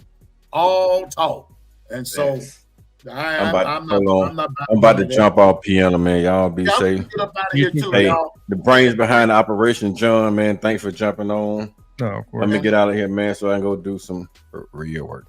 Yeah, me too, man. And I got to get back on this statistics. But thankful to everybody, John, Coach Carr, Brock, Bishop, B Sharp, everybody in the chat, 401k crew, all the other crews that go along with it. Jonathan, right quick, shout out your channel, bro. T-Town Media. You can find us on YouTube, and then T-Town Media 25 is the handle on X. So yeah, come over there, find us. I'm ramping up a lot of recruiting and stuff like that. So hopefully you guys enjoy that stuff. And appreciate the invite, man. And Jonathan, you already know I follow you, man, and like your videos and stuff. And, no, I appreciate it, Brock. I appreciate you, man. And so I appreciate you coming on, Brock. And Twister couldn't make it today, so Brock always my number 2 and everything. Yes, sir. But one day, Jonathan, you got to come over to Mississippi so you can help set me up, bro. The way you set up, I don't want to be lagging around. Piano man, you live in Mississippi? Yeah, he does. Sir. Yeah. What part? I'm in a place called Hattiesburg. I'm right down the road from you, man. Where you at? Yes, sir. I'm from Meridian, Mississippi, but I live in Quitman, a small town called Quitman. You know where our running back came from? What's his name? AK Deer. Yeah, he came. I could literally walk to the football field. I live right down the road, man, from his high school, yeah. Well, you know, Twister's in Hattiesburg. I'm in Hattiesburg. Stephen Hicks is in Jackson. Okay. You're in Quitman. So, bro, we are Yep. going to Mississippi folks just going to get together. I don't know who else from Mississippi. We need to go to a game, man. Meet each other, man, for sure. Yeah. And Yes, but sir. hey, Kimberly, that's my sissy, y'all. Kimberly Harmon, that's my sissy. Good to see her. But we gonna get together soon, Brock. We sure will, because y'all making it happen over there and everything. Yes, Kimberly's sir. from Alabama over there in the Gump. She's a real Gumpster. She's a Gumpstess. Let me put it like that, because she's a girl. She's a girl. But look, y'all, I'm gonna get out of here. Been on for over 3 hours. I was trying to get out of here in an hour, but man, when you're having a good conversation, it's fun and everything. But I'm thankful for everybody that's in the chat. And listen, y'all, I'm not gonna make any promises. If I can, I might try to get back on here this evening and see what's happening. I just sent Coach Carl something. Jonathan, I'm gonna send you something in our X count and everything. I'm gonna send you something that I just got and everything. Brock, I'm gonna need your info on X. I'm music and sports guy, Brock. So just hit me up there, okay? And everything, and I'll hook you up with this same information that I just got. I think it's all talk, but there's some tidings coming out. So anyway, y'all, we're gonna go. Thank y'all for coming again. Jonathan, Brock, hanging out with me. B Sharp, Coach Carl, Bishop, all y'all, the 401k crew, my sister Kimberly, everybody. Y'all have a great afternoon. Piano Man is out, and just remember, you can do all things through Christ to give you strength. And just stay focused, drive, and go forward in the name of the Lord. Roll Tide, yes sir. And roll doggone tide. Piano Man is out. Brock, John, see y'all later on. Roll Tide. Appreciate it. Roll Tide.